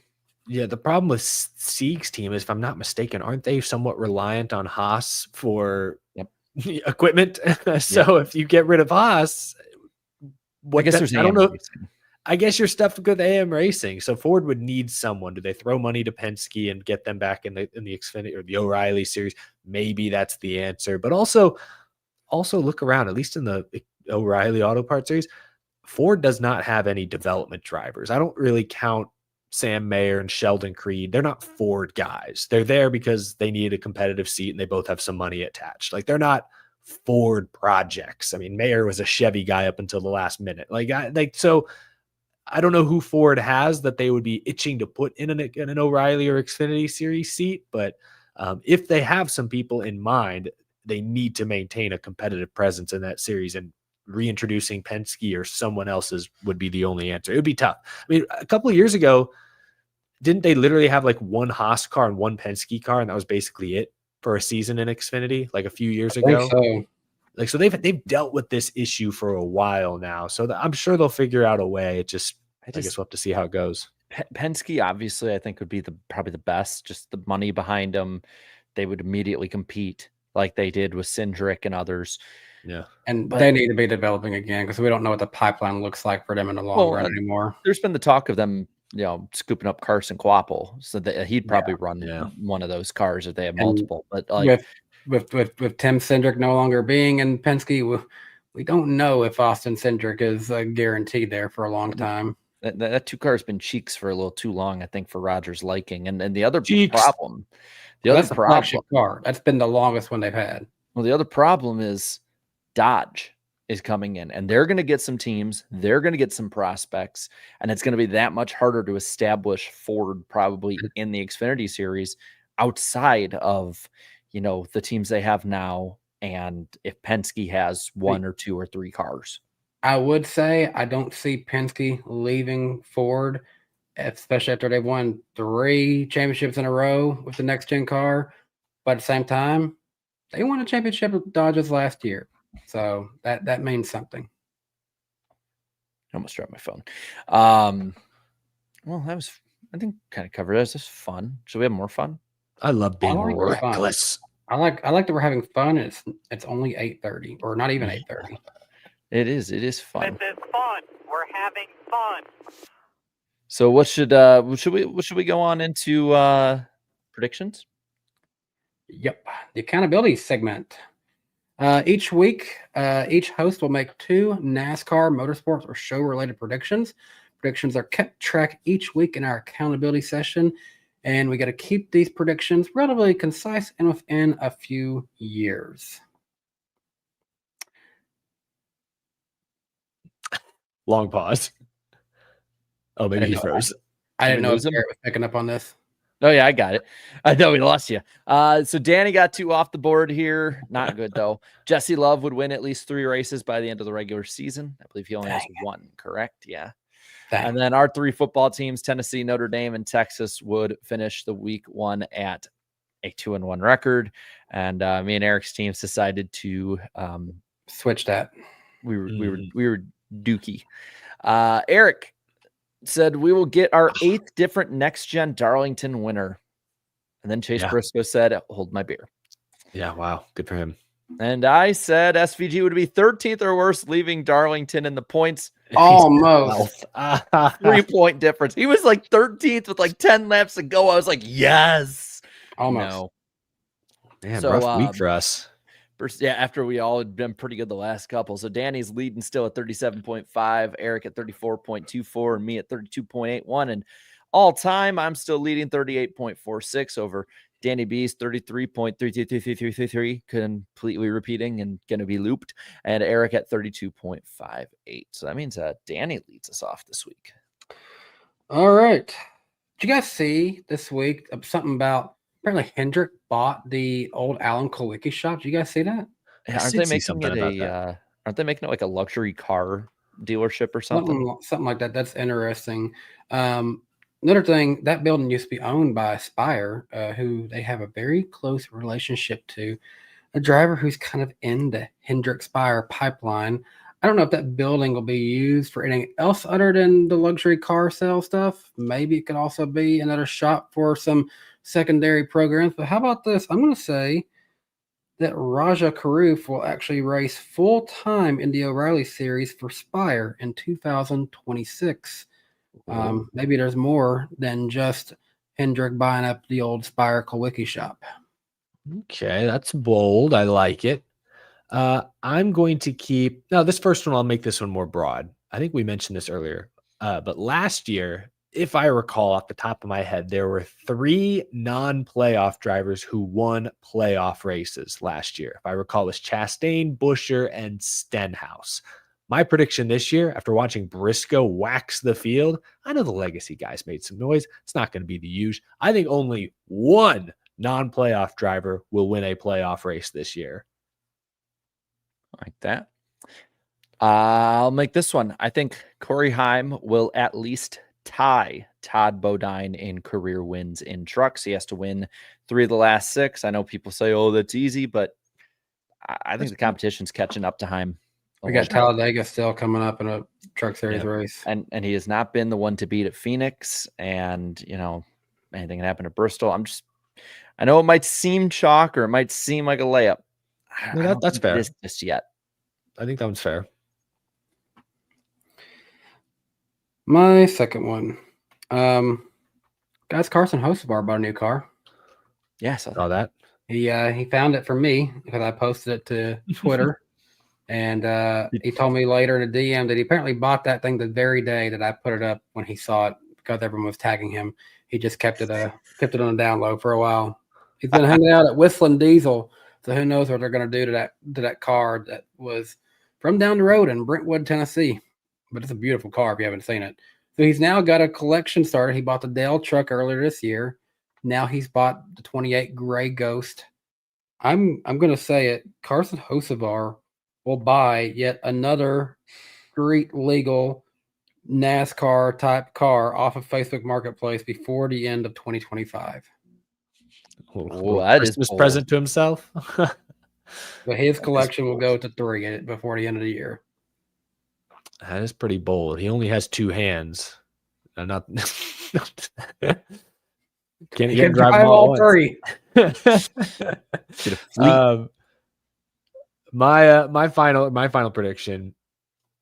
I sound like such a hater, but I've like backed myself into a corner. I so strongly believe, maybe I just want to believe, that Team Penske outside of Blaney is going to fall off this fall. Even though this is their best track, maybe on the schedule. My prediction is that only one Penske car will get a top 10 finish at Gateway. And I think, whoa, that is bold. Watch all 3 plus bold. Josh Berry get a top 10. Josh Berry doesn't count, so it has to be the other 3. I'm thinking of Berry. I specifically wrote down one of the 3 Penske cars finishes top 10 at Gateway. I bet all 3 get one. They might, but I just think they're off. They even at their best track, that something's going to happen. They're off. I'll make this prediction, and maybe it's a Penske one, maybe it's not. The 2025 NASCAR Cup Series champion will finish in the top 5 at Gateway. That's an interesting prediction. Okay. No, Yeah, I like that one because you got to be good.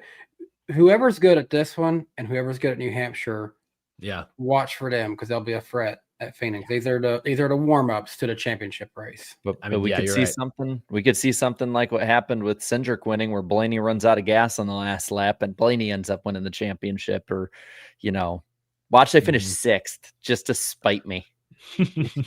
Oh, that would suck. So you'll be just hanging on to that until the championship is done. Or if they're all non-playoff drivers like Spencer said. The top 4 going into Phoenix, you're like, oh yeah, none of them did good at Phoenix. Like the top 5 was Ricky Stenhouse, Eric Jones, John Hunter Nemechek, Cody Ware somehow, and Chris Buescher. Be like, damn. So that was fun. Should we keep the fun going? Let's do it. All right.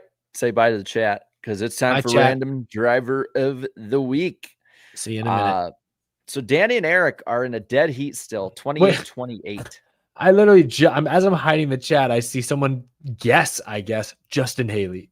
Are you already dropping guesses? All right, get out of here, chat. Yeah. That's a hint. So 28-28 on the board right now.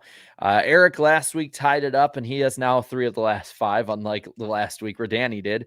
He got Jack Sprague, Todd Bodine, and Sam Ard. And though Ryan I think Preece cheated. Yeah, technically Ryan got Jack Sprague, but he didn't do it the sportsmanship way, so we're not counting that. Don't do that. We told his PR guy later that you need to give him crap for that. Oh, I bet you he did. Danny in the last 5 got Frankie Muniz and Willie T. Ribbs. So we have 17 clues, so you might need to guess early and often. Let's get it going. That's a hint. This random driver is a North Carolina native. That's a lot of NASCAR drivers are. But a lot of them aren't either. Just saying. This random driver, actually online, this random driver's diecast, the 124s, they go for less than $10 online. What an odd hint. Huh. So these might be older than is what I'm guessing. Maybe. This random driver only made 1 Cup Series start. This happening at the Auto Club Speedway. Gosh, I'm not familiar with guys who were 1 and done at Auto Club. This start was in a substitution role, and they finished 35th, 11 laps down in this race. But they brought it home in one piece. Mm-hmm. Who needed a substitute at Auto Club? Like they're like the 124 one. They're like, so not Dale Jr. This random driver also came in once as a relief driver in the Southern 500. Wow, super sub, but it's not Regan Smith. So he had a whole ton of starts. Yeah, I know. He got as many wins as this guy had starts. Which is why I said it's not Regan Smith, but that's who I. So you said he was a relief. So when you say a substitute driver, that's different from a relief driver. I mean, substitute driver started that race. Yes, gotcha. Relief driver jumped into the car during the race. I gotcha. This random driver never won an Xfinity Series race, yet he did score 3 top 5s and 15 career top 10s in the Xfinity Series. So decent enough.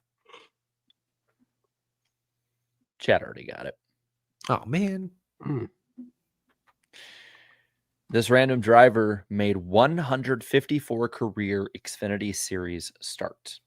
And had, 3 top 5s, you said? Yep, and 15 top 10s. So a 10% clip of top 10s. Never won, but decent.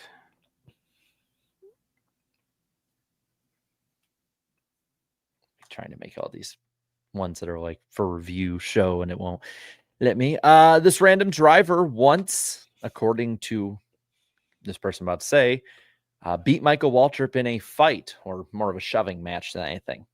But Michael Waltrip said that he went over and basically tried to shove and bounced right off of this random driver and realized, oh crap, I am outmatched. This is a big boy. Yeah. This was in the Xfinity Series, by the way. So yeah, that makes sense. None of us have tweeted about this random driver. Tough. And this random driver's NASCAR career did also end due to injury. So, Oh, that sucks. do you want the numbers? From this Yes, random please. driver? By the way, we have 7 clues left. I don't know. Okay. All right. The numbers are 3, 8, 12, 21, 31, 33, 59, and 72. Not a lot. Not a lot. Do you want the OEMs? Yeah. Yeah. No, Chevrolet. actually, I'll pass on that one. Oh, all Chevy? All Chevy? Parts in Chevrolet.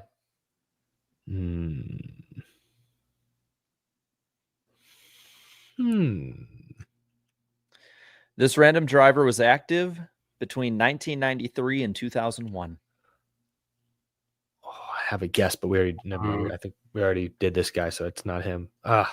Yeah, I think we're on the same page. I think we're both thinking somebody who has already been a get. I have thoughts. I don't want to say anything out loud. I'm afraid Danny is closer to it than I am. This random driver once subbed in for Dale Earnhardt. Oh, damn it! That confirms my theory. But who would this have been? I'm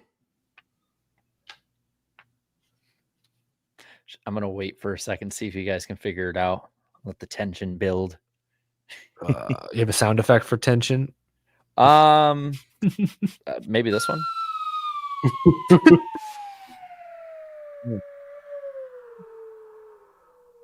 That sounds about right. I was not expecting the gong. I just like using the gong. The next 3 might give it away right away, so I'm gonna have it ready on the sounder. I'm ready. This Okay, random I'm ready. driver is a current GM for a Cup team. Oh, it's Mike Dillon. Yep. Correct. Yeah.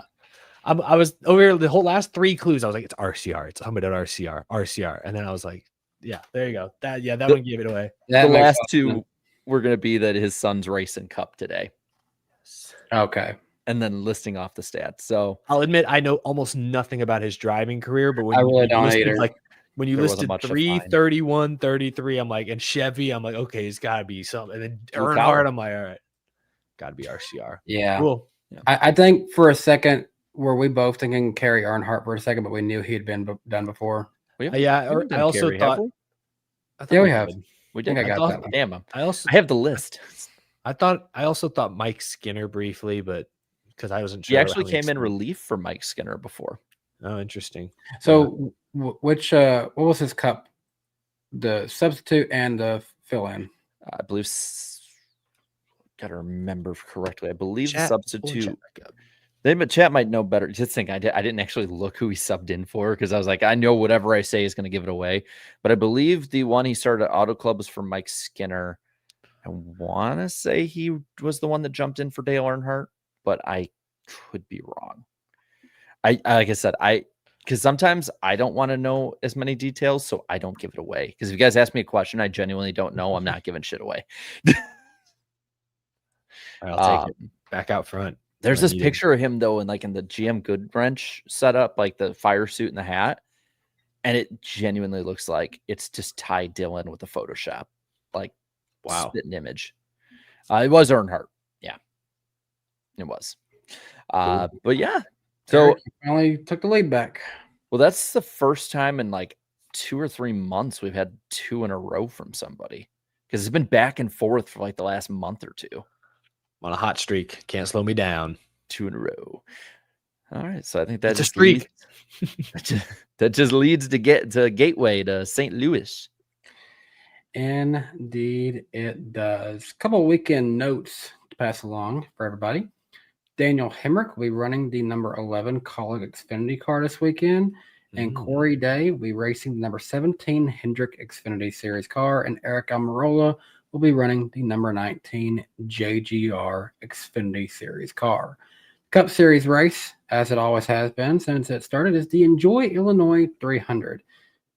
Jarrett, are you enjoying Illinois? Yeah, I'm really enjoying it now that I'm out of it. It's a 240-lap race. Stage is set up in 45 laps in stage 1, 95 laps in stage 2, and 100 laps in stage number 3.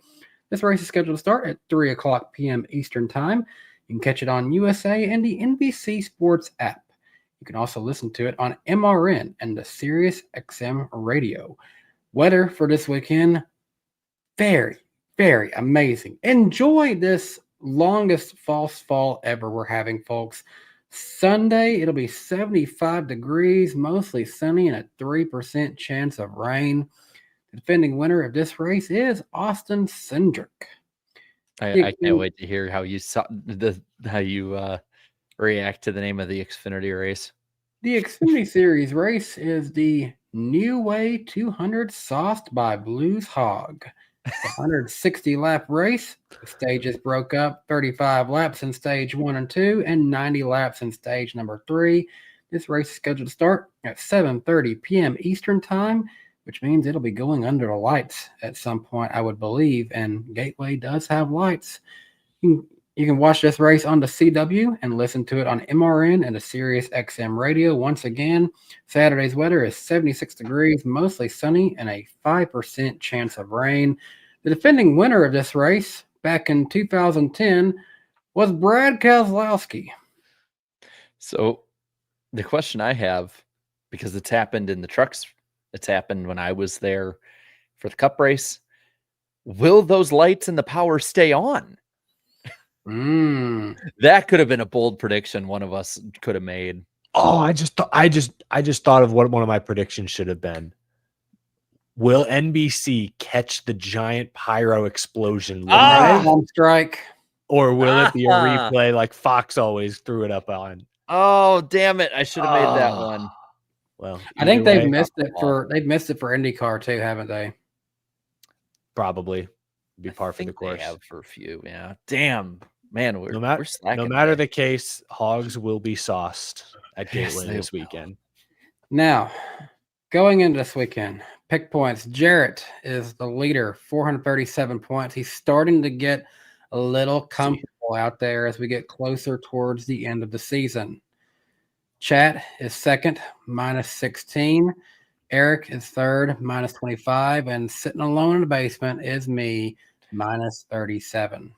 I feel bad for saying this, Danny, but minus 37 with only 2 races this weekend. You were the first person this year to be more than a full race out.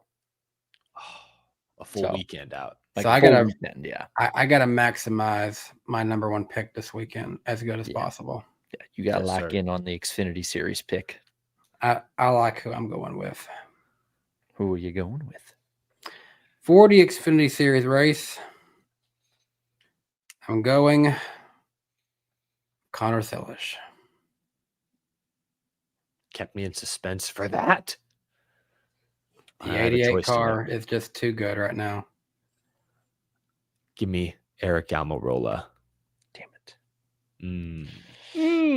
And I think I know where the chat's got J.A. Yeah, Justin Allgaier. Little Gator. I guess I'll go a little outside the norm with this one. Go with somebody who's kind of good at these types of tracks in the past. And I think he could be a sneaky win pick. I'll go Brandon Jones. Oh, that's not the direction I was expecting you to go. I kind of thought you were going to say Big Bully. I was actually in my head thinking Quapple, maybe. I thought you might go a little wild. I've been burned by Quapple so many times. Like I put him in the same level as like Sheldon Creed, where every time I think he's going to win, he absolutely just craps the bet on me. So it's not even, the juice isn't worth the squeeze. But is the hog worth the sauce? That is the question. I'm really wishing I was in the media center for that one. Can you imagine the food for that? Yeah. Who's going to suck this weekend, guys? Because I say SVG. A monkey. Yeah, SVG is probably the low-hanging fruit. Hendrick Motorsports has struggled in this race over the years. Sadly, Danny, I got to go with your boy, Alex. You can say that one. That's a good one. I picked him to get through this round, so I hope he has a decent race. The chat agrees with you. They're going with the 48 as well. Unfortunate. Yeah, if the chat could throw tomatoes and eggs at me, they would, because I'm going to go Chase Elliott. He's just hasn't been a good place for him. Oh, my. I know. He said it. Alex Bowman's only savior is Chase Elliott to suck with him. So who's the dark horse this week you got? Same one I had last year, Austin Cindric. I'm not going to say he'll win it 2 years in a row, but darn, he sure was up there all day long, and he was right there at the right time, wasn't he? I'm betting his odds this year are a lot better than when I bet on him last year. I would say so. Yeah. I'll throw this guy a bone. Josh Berry. He's not one of the Penske guys that I was counting as in my prediction earlier, but I think Berry, he was good at Iowa, same tire as Iowa. I think he'll be a top 10 guy this week. Bro was literally telling everyone earlier how there's no way he'll be in the top 10, and now he's got him as an underdog. I said Logano, Cindric, and Blaney. Two of them will miss the top 10. I omitted Berry for this reason. That's why I said I'm extending an olive branch to the Berry fans out there. Is Jack going Hocevar or Bush? Is it even worth a poll? No, I'll give him Hocevar just because he bought a cool car. That's the guy I was going with too. By the way, I write down my dark horse and suck picks on Sunday night just because they're not points. So yeah, I'm gonna stick with it. Which that leaves one more. Who's gonna win it? Maybe it might be the guy on this graphic, but who's gonna win? It might be. I mean, Penske's been pretty good here. They have been. I say his teammate. He'll have enough gas. Ryan Blaney. Damn. All right, yeah. That was my easy, clear, obvious number one. Yeah, decision to make. Dispersions. Decisions. Y'all are gonna call me crazy for this. You're gonna call me insane. You might even call me a maniac. Might even call you maybe. Okay. Kyle Larson is my maniac. That's not. He's the only 100 car that's decent here. Yes, that was my thought process, and he did the tire test earlier this summer. Yeah, that's right. I'm going to give him a shot. I know it's been like a 3.5, 4 months since his last one. I feel like this could be a week for him. So I'm seeing 22 and 20s. I saw a ton of people saying 12, even though they couldn't have that one. Looks like they're leaning Bell, but maybe you want to do a poll. Yeah, we'll do poll between 22 and there was 3 20s in a row. I think it might be Bell. I'm gonna give him Bell. Yeah, it's Bell. Yeah. Logano had a strong army, but I think it's Bell. Someone in the chat said bread versus Bell emoji.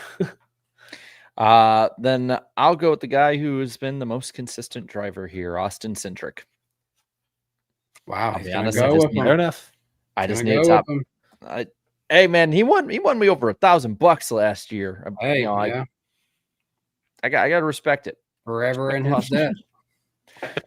Yeah, I'll buy. Next time I see him at the track, I'll let him know and then buy him a beer if he allows me. 7 million beers. Yeah, buy him I didn't win that much money, Eric. Buy him a beer before he gets in the car. What could go wrong? Sober or Slammer 200, Danny. Remember. Then I'd have to buy him a Keystone, right? Because that's like the little small logo they have left of the Blue Deuce on that car. They still have something? I thought that was just gone entirely. I think they have like still tiny Keystone one. I'm gonna pull up some photos. Or as I call it, Cringe Stone, because it tastes like crap. Well, I guess we have nothing else to do except read the final super chats, and it's not even 9 o'clock, guys. We're on pace for our shortest show in a long time right now. Well, go for it. Now watch they all send 1 million, and we stay in here forever. Hope not. All right. So we last ended off with Justin Drake dropping a 50. Appreciate your support, Justin. Picking up with Mr. Penguin 88. Appreciate the $10 from you. Do you guys think there should be a dive bomb rule on road courses where if you dive bomb more than 2 rows deep, you're either sent to the back or maybe a drive-through penalty? Thanks. Love the show. Not going to agree with you on that one, Mr. Penguin. I'm sorry. It'd be hard to officiate that specifically, but I do think there could be an avoidable contact penalty on some road races, especially with Portland being the way it is. Jeffrey King, appreciate the $4.99 from you. Gustafson screws Elliott by pitting him 7 laps later than everyone else. Remember, Elliott was 10th, then fell to 19th due to bad strategy, the pit problems. Yeah, it's been tough in general. This is the name right here. Joe Gibbs Booty. Appreciate $1.99 from Joe Gibbs Booty, everybody. Didn't Even have to say I it have twice. to say it now. Hashtag I stand with 2311. Even after what they called you. Zenfroth, appreciate the $4.99. Eric Jones, third is a great run. So close. Time to win Gateway. Remember who did a tire test there earlier this year? Oh, he did do a tire test for Toyota. You never know. Appreciate JQS98 for becoming a member of Danny B Superfans tonight. Appreciate that, Jay. Looks like I see Texas Rangers, Dallas Cowboys, Texas Longhorns, and San Antonio Spurs in that profile picture. I like one of those. Bake the Snake, appreciate the $5 from you. Anyone going to the Roval next month? I will not be. I don't think either of you two will be, right?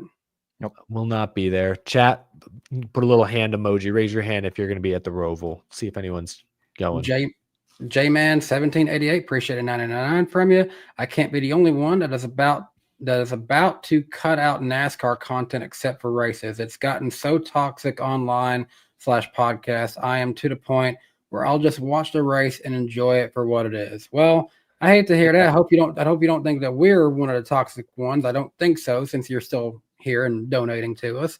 But I can get where you're coming from. We'll hold down the fort. We'll be your little positivity bubble that we can all escape and take refuge within. Appreciate the $4.99 from Jar Jar Binks. Misa gonna then thinking about protesting at Disa Courthouse. Yusa cooped to it's important. Wisa all stand with Disa 2311. Hashtag Misa stands with 2311. That was a tongue twister, Jar Jar. Yeah, well, I think he misspelled a few things, even for Jar Jar's vocabulary. Rowdy 8 Diecast, how you doing, Will? Appreciate the $4.99 from you. Going to St. Louis and Gateway for the first time, hoping KB can reignite some 23 magic. Probably not.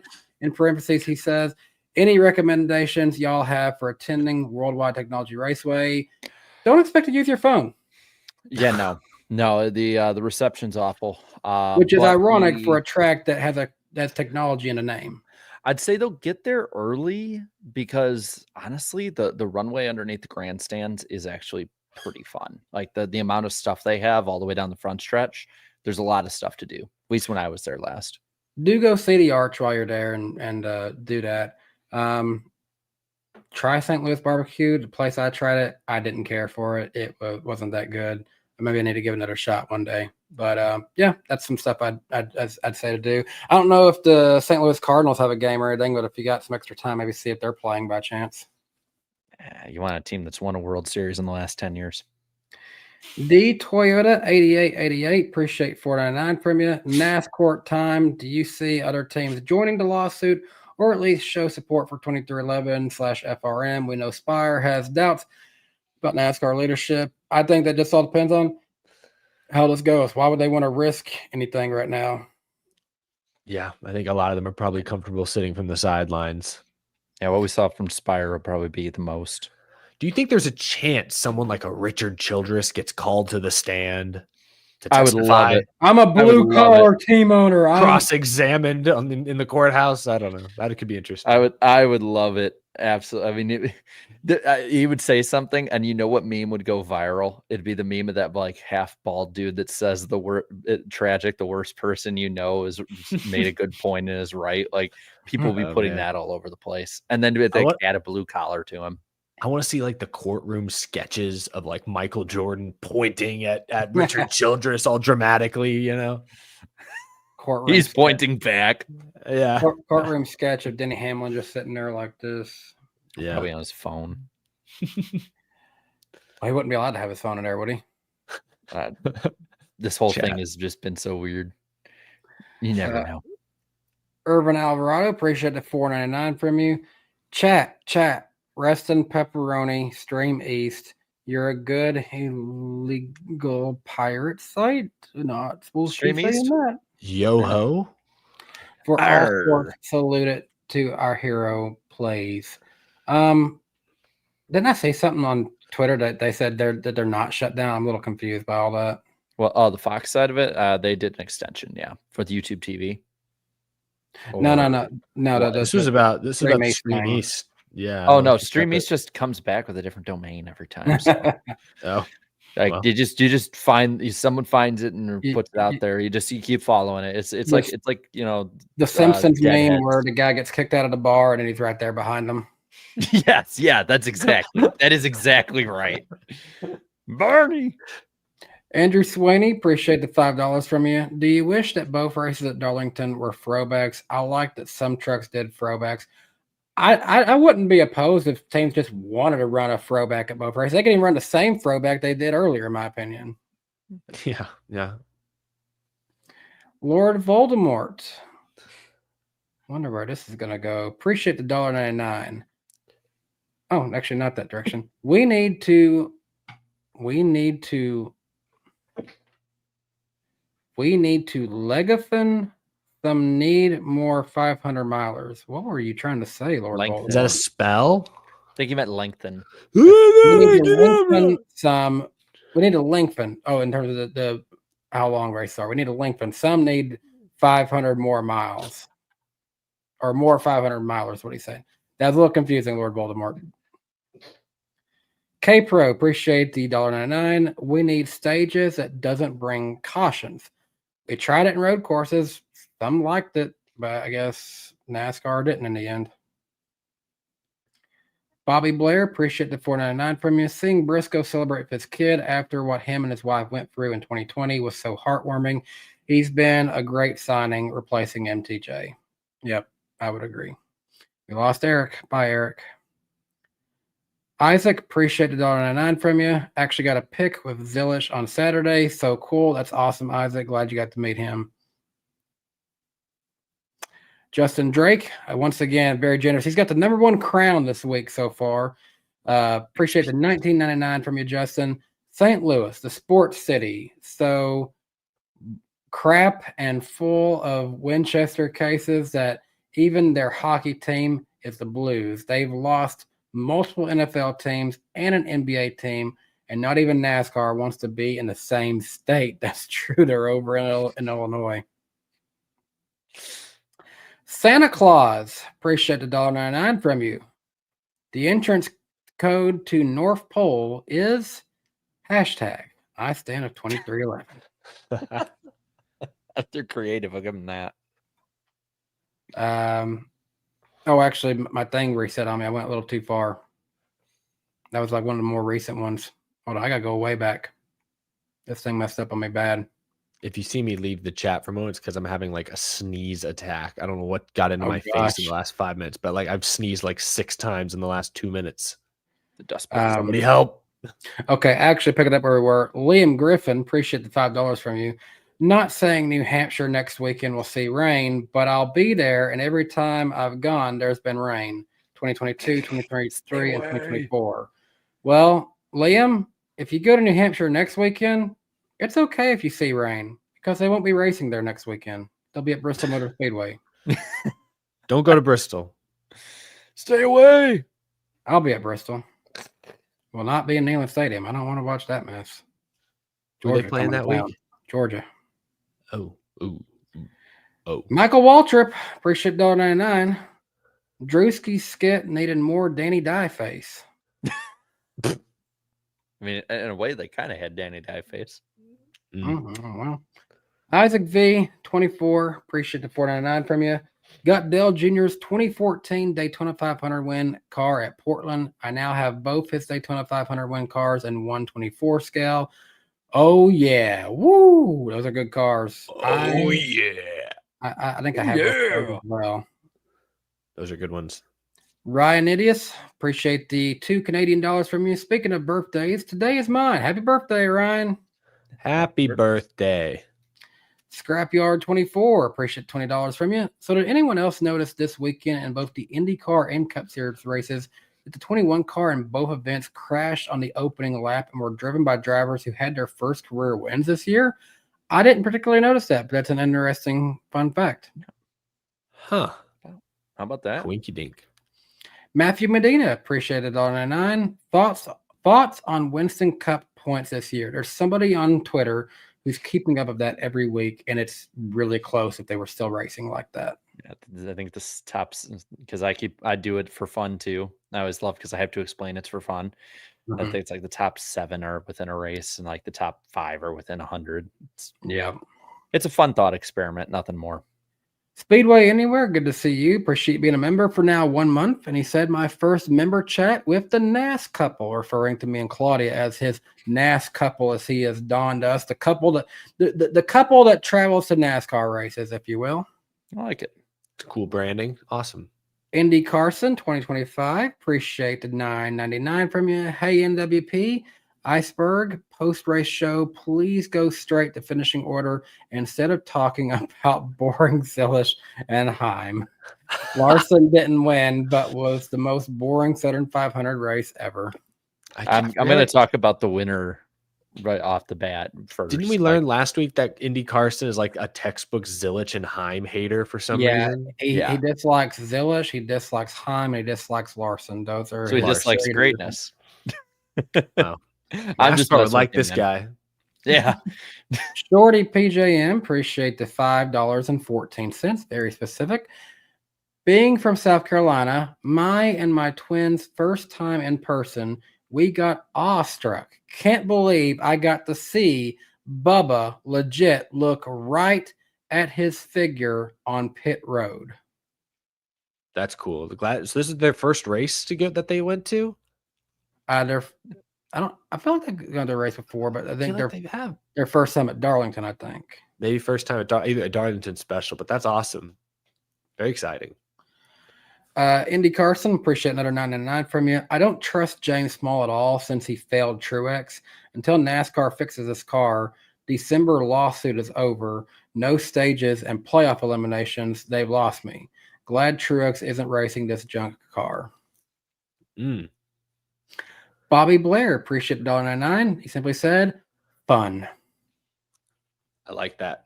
Very fun. Indy Carson, once again, appreciate you being very generous tonight, Indy Carson. Appreciate $9.99 from you. I'm sad to see IndyCar season over since it was the best race of Labor Day weekend. Oh, well, less distractions until NASCAR lawsuit is over for TV and radio. And hey, Newgarden in my profile picture won it. That's very true. Tennessee's own Joseph Newgarden gets the win at his home track, Nashville Superspeedway. Hendersonville's own. Like they have the sign up and everything when you enter in Hendersonville. It's like home of Indy 500 champion Joseph Newgarden. It's really cool to see. Need to go up there on that sign, just like some lettering, and put parentheses and Josh Berry. No, just have it be a post-it note. And Josh Berry. Lord Voldemort, appreciate the $1.99. Let the phrase hashtag Austin 2311. David Barron, appreciate the $1.99 from you. Noah Gregson, top 15, baby. Let's go. Yeah, good run for Noah Gregson. That's good. Very cool. Justin Drake, once again, man, appreciate another generous $19.99 from you, Justin. You are so generous, my guy. I'm with Eric. Down with the Mickey Mouse Empire. Joey Logano and Cinderella are washed. Cindric I don't think that's what he was saying. Cindric started his career washed, and Blaney is the only respectable driver and legit champion at Penske. Oh, man. Started his career washed is a crazy insult. Gosh. Rocks reviews and reactions. Appreciate the $2 from you. Congrats on 28K, Danny. Keep on growing. Hey, appreciate that. Nice. You know, a lot of people don't really notice about me, but YouTube is my full-time job, but not on this channel per se. I've got a great full-time career where I post videos every day for a great company that I work for, and was actually on 2 of them recently. You may or may not have seen them. If you did, cool. Anyways, I still love having this as a side project, and Danny B Trains, doing some fun stuff over on Danny B Trains, building some cool stuff on my favorite game I like to play. But yeah, it's love YouTube. It's gave me these 3 great friends, plus many other great friends that we've had on here before and have made just through this community over the years. And it's been a blast. I dreamed of being able to be up close in person to races, and ever since I was a kid, and this has unlocked that potential, and it unlocked my full-time career. So if it wasn't for this, who knows what I'd be doing? I might still be on a car dealership lot at Beeman Toyota right now. Here. Scrapyard 24. Appreciate the $5 from you. With a huge wall of fire off the backstretch during the pace laps, the napalm strike, as I like to call it, one might think the races were sponsored by Michael Bay. Directed by Michael Bay. Michael He Bay hits the Bay caution button. Michael Bay would probably just be in like on his knees in awe looking at that. It's beautiful. Would he be with big boys in Michigan? As we were going on. Tyler McGonigal, appreciate the $19.99 from you. Hey, y'all, been a while. Bummed as a Byron fan after Darlington. But all I have to say is, honestly, screw 23-11. I hope the teams lose. This lawsuit crap brings me too much bad press for the sport I love. Hashtag I stand of NASCAR. Wow. Whoa. Had a bomb dropped by Tyler McGonigal on all these standing of 23-11 crowd. It's officially a rivalry in the chat. We have a war now, guys. It's a war. What is it good for? Rocks reviews, reactions. Appreciate $2 from you. We Truex fans know your pain, Danny. Yep. I'm now in your shoes. Tyler McGonigal, appreciate another $4.99 from you. Also, Danny, use this money to buy Jarrett a McFlurry. He deserves one. McFlurry. You want a McFlurry? I'm open to having one. I haven't had McFlurry in a minute. I went to Andy's Frozen Custard the other day. That was delicious. Oh shoot, Andy's is closer right between me and Jared. I'd rather us go there. I'm down. I took risks there once after like one of her appointments. She was like 8 months pregnant. She's like, I'm really craving ice cream. I'm like, you ever had Andy's before? Slapped. I bet that slapped so good. She loved it. I was like, yes. I got some good husband points that day. Mm-hmm. Santa Claus, appreciate $1.99 from you. Santa's only giving gifts to 2311 supporters. Damn. Justin Drake, another $19.99 from you. Oh, wait, we read that one earlier because that's when it reset on me. But he said that St. Louis was very bad at sports. And then here's the one we read earlier from Santa Claus for $1.99. The entrance code to North Pole is hashtag #I2311. I got to say, next year when we don't have NASCAR as a ongoing segment, like I'm really gonna miss these memes. They're I love the creativity, guys. That's true. Yeah, all the memes will die by this time next year. It's so sad. Enjoy them while you got them, chat. Okay. Let's see. Mason Elkinson. He's gave his appreciate $1.99. He's gave his prediction for the Indiana Hoosiers versus Kennesaw State this weekend, Saturday, September 6th. He said the final score of this game will be Indiana 59, Kennesaw State 3. Still not as bad as the murder I saw when I watched the Hoosiers play in person. I watched the Kennesaw State game last year. They played Middle Tennessee State University on a Thursday night. That was a sickos game. MTSU won that thing 14-5. There was a safety on a Thursday night. 14-5. Yeah, 14-5. Is that a scoregami? It was, yeah, I think so. MTSU is also trash this year. They lost to FCS school Austin P from Clarksville this weekend. Gavin Adcock, appreciate the $5 from you. IndyCar maintaining the viewership with Polo winning the championship early gives me a little hope. Pay attention, NASCAR. Very true. Very true. Justin Drake, $1.99 from you. Eric's new sponsorship deal, McDonald's Wi-Fi. If I get some free McFlurries, I'm down. I'm loving it. Lord Voldemort, appreciate $1.99. Clarifying, Siri messed up earlier. Wanted to say more 500 milers. Yeah. Scotty B, appreciated $9.99 from you. Have y'all noticed how every track that ISC bought from Penske in 1999 are all gone except one race at Michigan? There was 8 races at those tracks and are all gone but one. Damn. I didn't even think about that. Wow. Mark Martin fan, appreciate $1.99 from you. Happy birthday, Danny. Appreciate that. It's on Tuesday, September 9th. Come to Wyoming and see the big boy. I will not be going to Wyoming on this trip. It's one of the states I considered going to. I'll be going to Arizona and seeing some areas out there. Going to probably take a train to the Grand Canyon, so be fun. A big boy is a type of train, right? Yeah, you've got one literally out your door. Okay, that's literally what I was going to say. It's like, I think that's what is down the block. The biggest steam engine over there at where you live is they've got one. I think.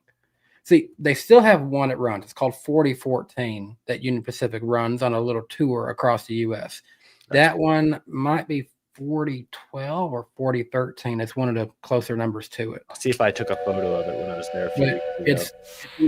It doesn't run, doesn't operate. It's just there to look good. They just keep it painted and shined up. No paint. It's a show train. Yep, a show train. Yep, it's just for show. It's a massive show train, but it's for show. Bryce, appreciate the $4.99 from you. My dad and I are considering going back to Martinsville. We go to a race once a year, every year since I was 15. Now I'm 23. Time goes way too fast. Hey, I'm right there with you. I cannot believe I'm about to turn 30 this week. Time flies. There, that's what it was. 4018.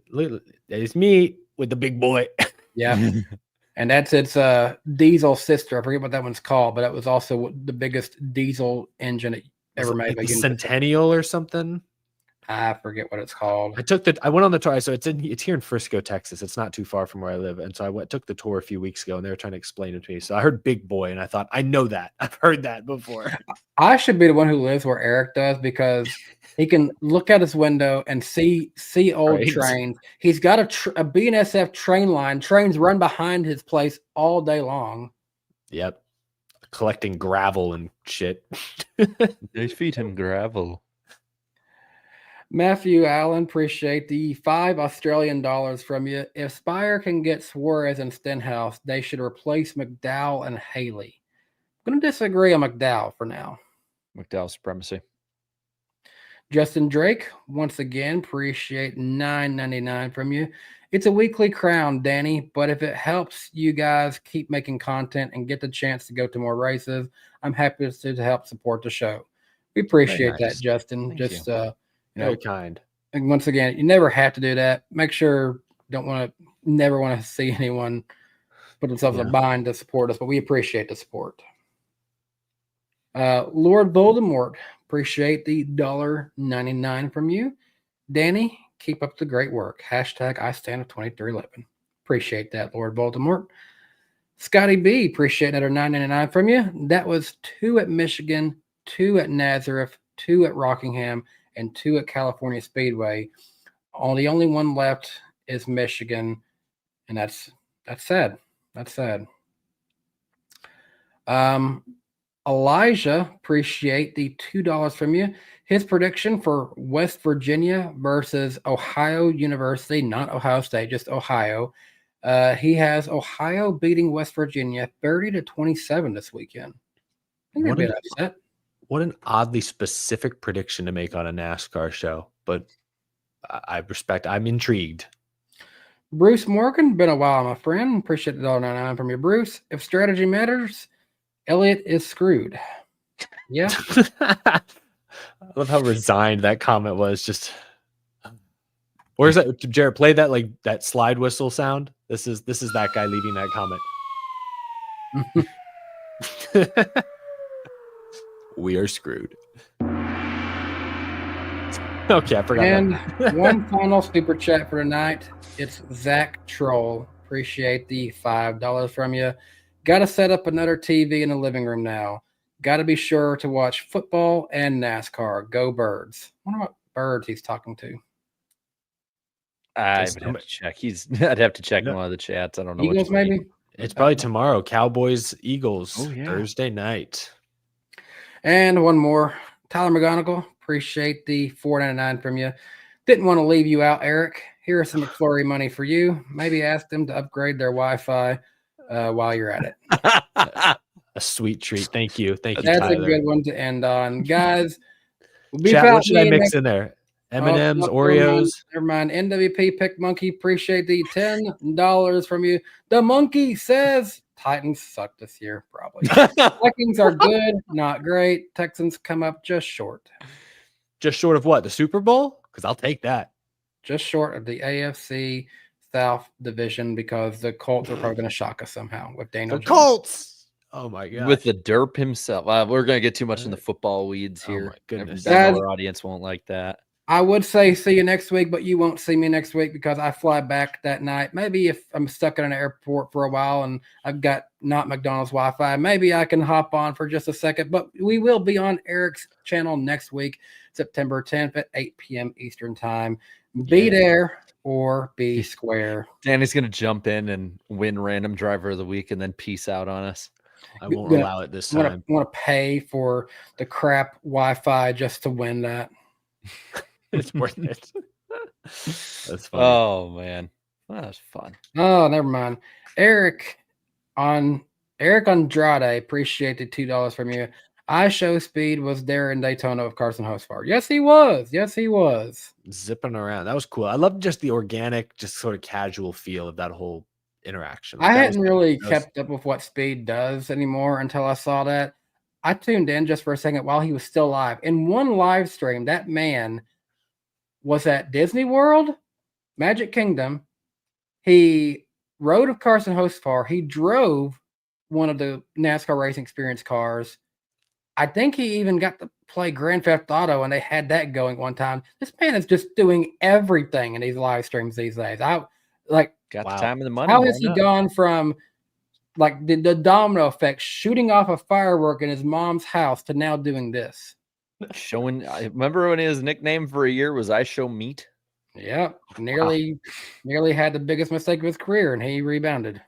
Yes, What a storyline. B Maja, appreciate the $2 from you. Did you hear that Kyle Busch got a tune-up? We did see that he got a tune-up. I don't really know what that means, and I don't care to find out. Gavin Adcock, appreciate $2. Hashtag I stand with TJ Pusher. Should we just end it as soon as we read the next one? Sebastian, appreciate $2. Gateway Wi-Fi is still faster than Xfinity Internet. I think that's the problem. I think they do have Xfinity. That's funny. I think they do. Yeah. Rough.